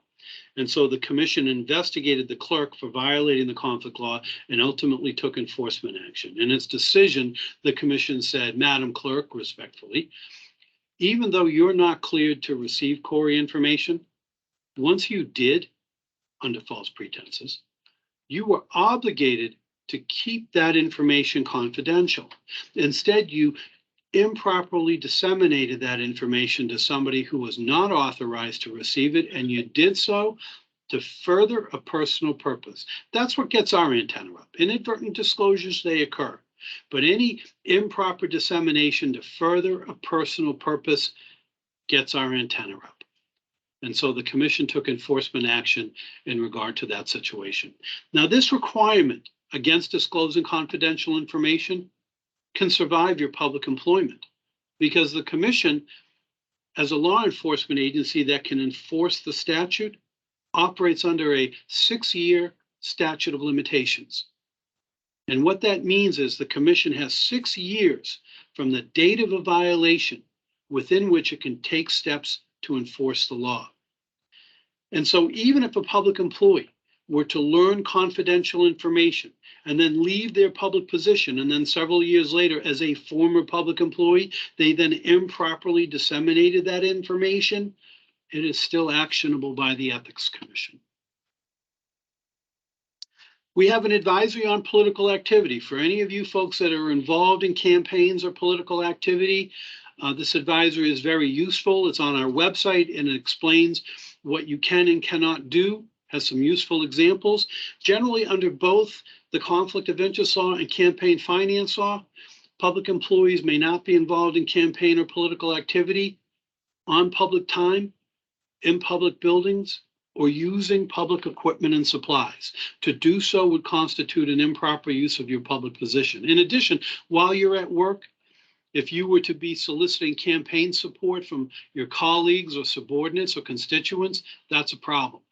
If you were to be involved in campaign activities in public buildings, or using any of the state, county, or municipal resources for political purposes, that would implicate the conflict of interest law. It could constitute an improper use of public position. So this advisory is available if this resonates with anyone.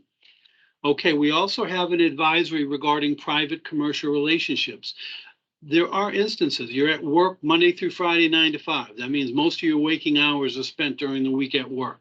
Instances may come up where people that you deal with as a public employee might also have products or services that you want to take advantage of.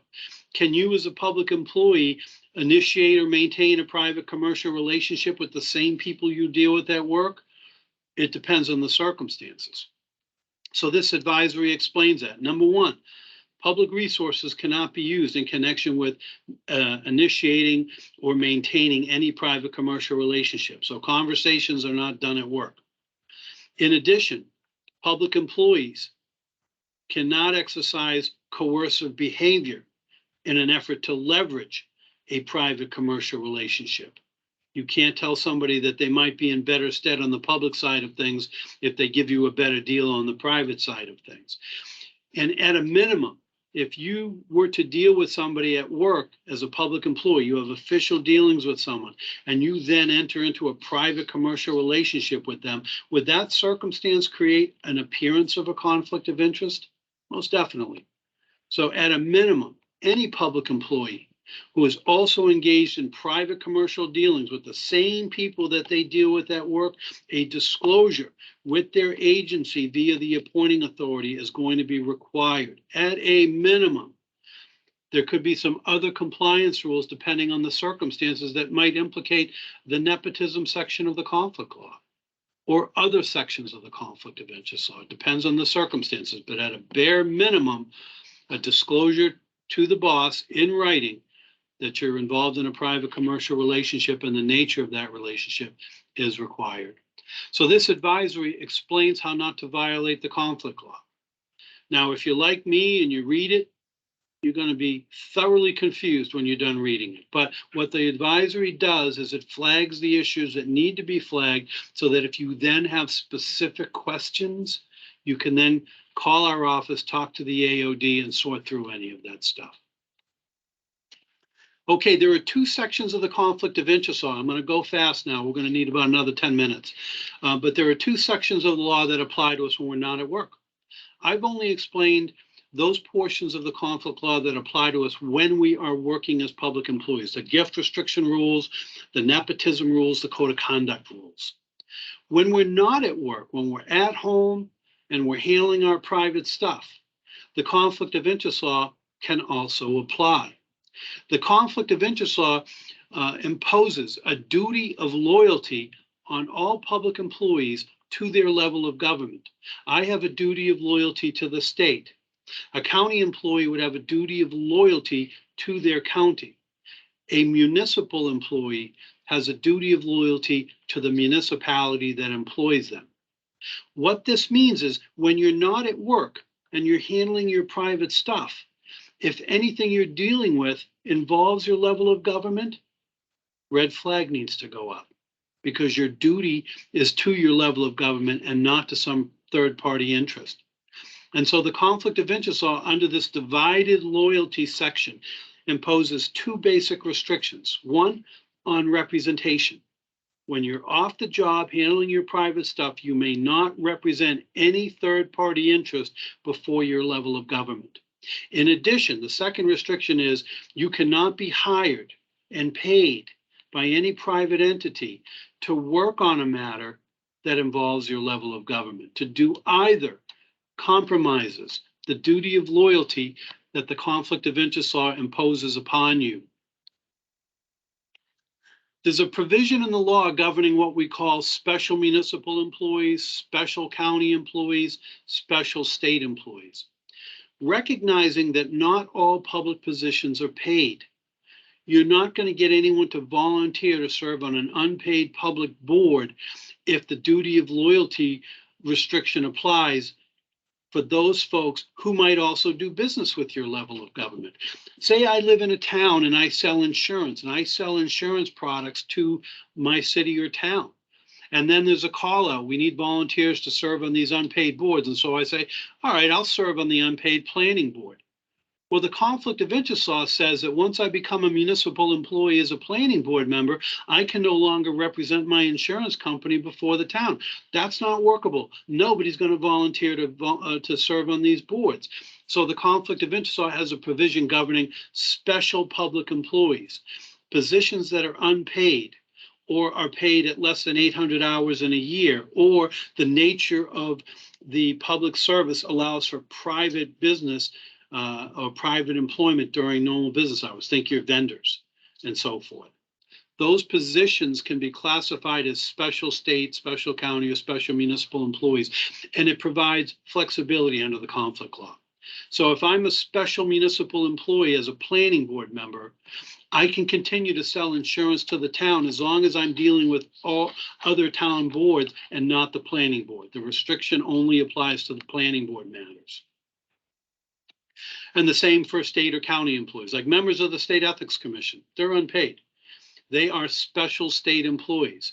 And so if one of our commission members is a partner in a law firm and is involved in providing outside legal services to multiple state agencies, by being a special state employee, they can continue to do so as long as none of the work involves the Ethics Commission. If they weren't designated as specials, then they couldn't do it. They serve on the Ethics Commission. They could not provide outside legal services to any other state agency. So this is a confusing area of the law. And so public employees need to exercise care in their private business dealings if that stuff involves their level of government. Okay, so also don't confuse what I'm telling you about this duty of loyalty. Confuse it with representing yourself. You don't lose your rights because you're a public employee. The conflict law is concerned about you using your position, your expertise, your contacts, your influences to benefit third-party interests at the expense of your level of government. But you are always allowed to represent yourself in any circumstance, even before your own board or department or what have you. There are exemptions, statutory exemptions to the duty of loyalty requirement, and they're just listed here. If you're interested, you can get a copy of the slide deck.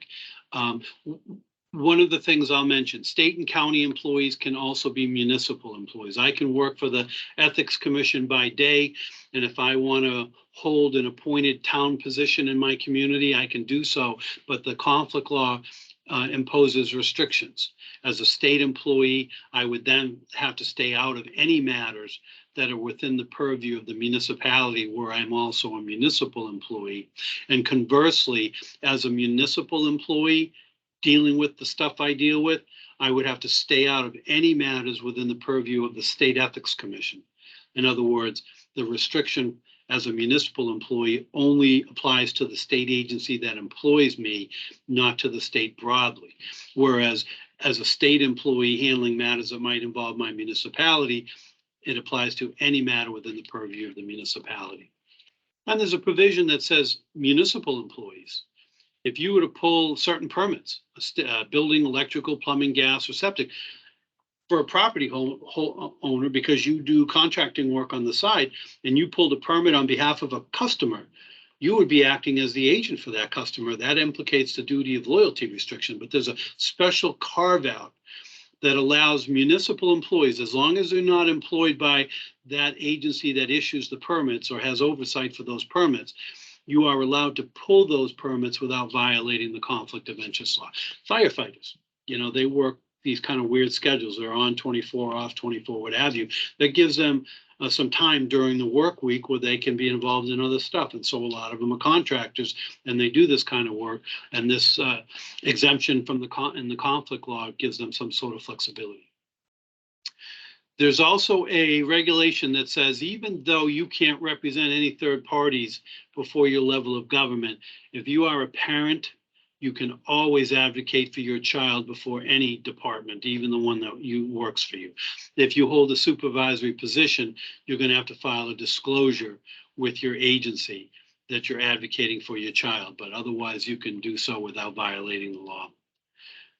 The second section that applies to us after hours deals with financial interests and contracts. And it says that state, county, or municipal employees, if you are a public employee, you may not have or you may not acquire a financial interest in an additional public contract with your level of government. And having a financial interest in an additional contract can come in the form of a second paid public job with your level of government, or acquiring a financial interest in a vendor contract. The law is so broadly written, and the conflict law is designed to restrict what we call inside track situations. An inside track is a situation where a public employee can use their position to gain additional opportunities for public compensation. And that's not allowed. All the jobs and contracts are to be made available to everyone on an open, fair basis. And so we're restricted on whether, as a state employee, I can take on a second paid state position, or you as a municipal employee can take on a second paid municipal position, or to work on a vendor contract, either being awarded by your level of government or going to work for a vendor in connection with a contract awarded by your level of government. The language is so broadly written that while it will restrict inside track situations, it also would restrict other situations not designed to be restricted by the conflict law. In other words, what is the conflict law mischief if you had an opportunity to take on a second paid job with your municipality where there was absolutely no overlap between your primary job and the second job, and you had no dealings in your primary position with the second position and vice versa? The impediment is the language of the conflict law, but there's otherwise no conflict law mischief. So this section of the law has a lot of exemptions and regulations that allow public employees to take on additional paid public jobs depending on the circumstances. All I want to tell you is that if situations come up, don't assume the answer is no. It's worth calling the commission to find out whether you can take on a second paid public job or to acquire an interest in a vendor contract. And we'll leave it at that because we want to finish up as quick as we can. Special municipal employees, special state employees, special county employees. you have certain flexibility under the law. Again, you're allowed to take on additional paid positions as long as it doesn't involve the department or board or agency that you work for. And you have to file a disclosure either with the city or town clerk or with the Ethics Commission or with whatever your agency is that you're a public employee holding a second public position. If I'm going too fast, please stop me. I just want to try to get through everything we have. We only have a few more slides and I'm going to go fast here. And I'm going to leave that where it's at. We have some exemptions. Fee-based contractual relationships. For those of you from the Cape, which most of you, or if not all of you, what if you work for your town and your town operates some golf courses? Like if you're a town of Dennis employee, you've got those great golf courses, the Highlands and the Pines. If you are a town employee in Dennis and you are also a golfer, those golf courses offer memberships where you can get a break. You can either be a daily fee player, which is going to be more expensive, or you can buy an annual membership.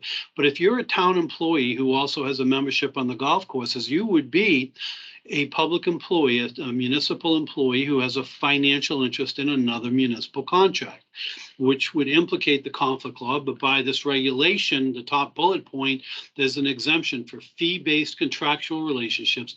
As long as it's on the same terms and conditions as available to the general public, public employees can also participate. Same thing with senior tax abatement programs, work-off programs.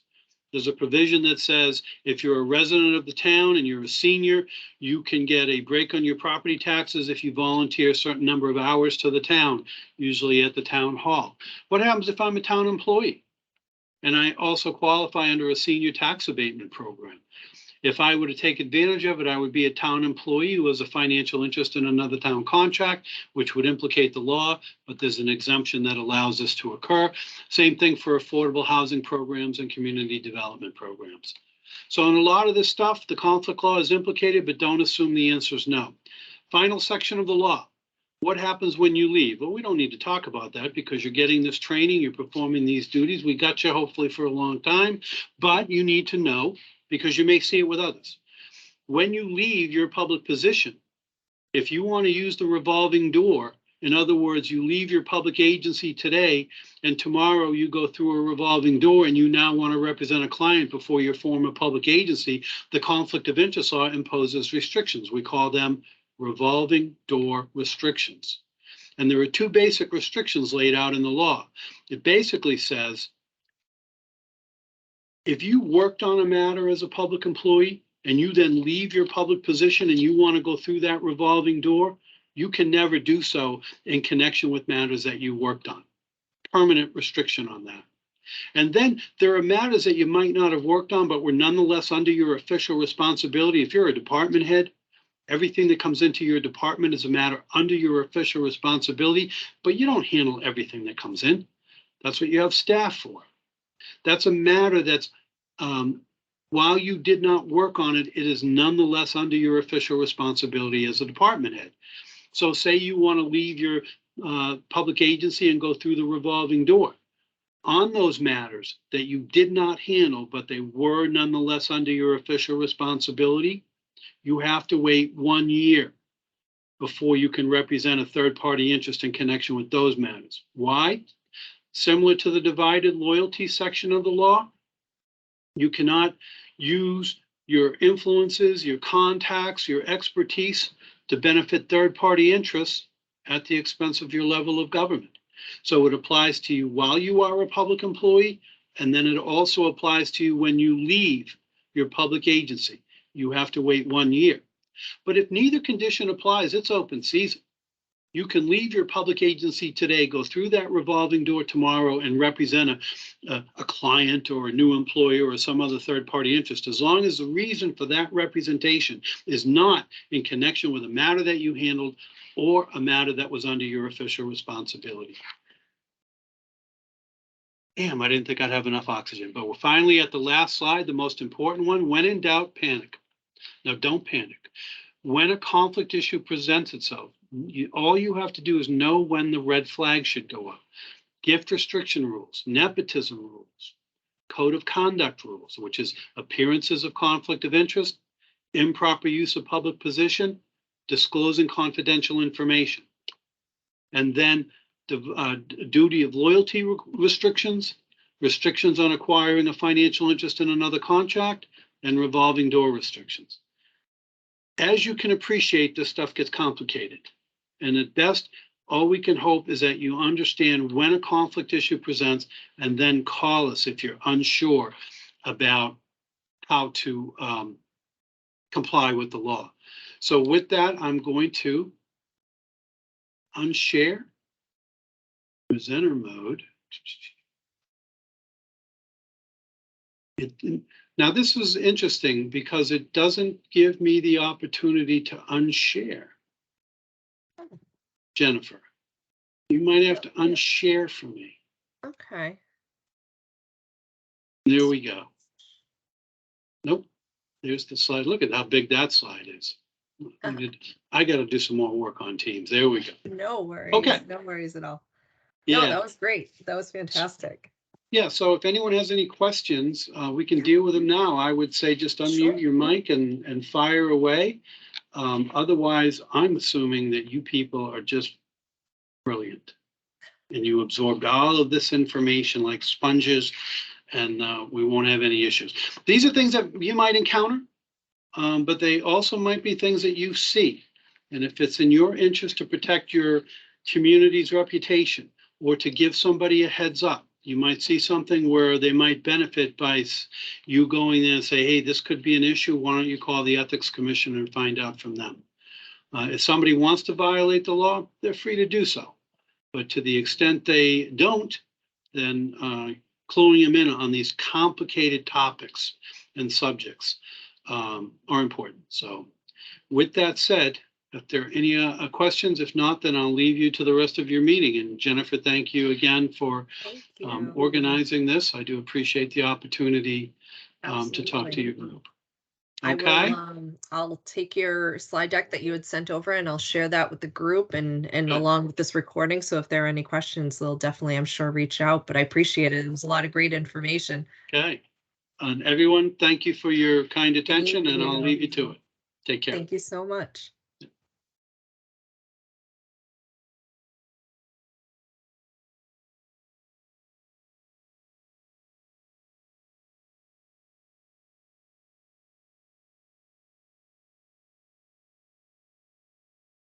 All right, so I'm just gonna wrap up as quickly as possible just to kind of get through this, but really it's just the updates on the current bids.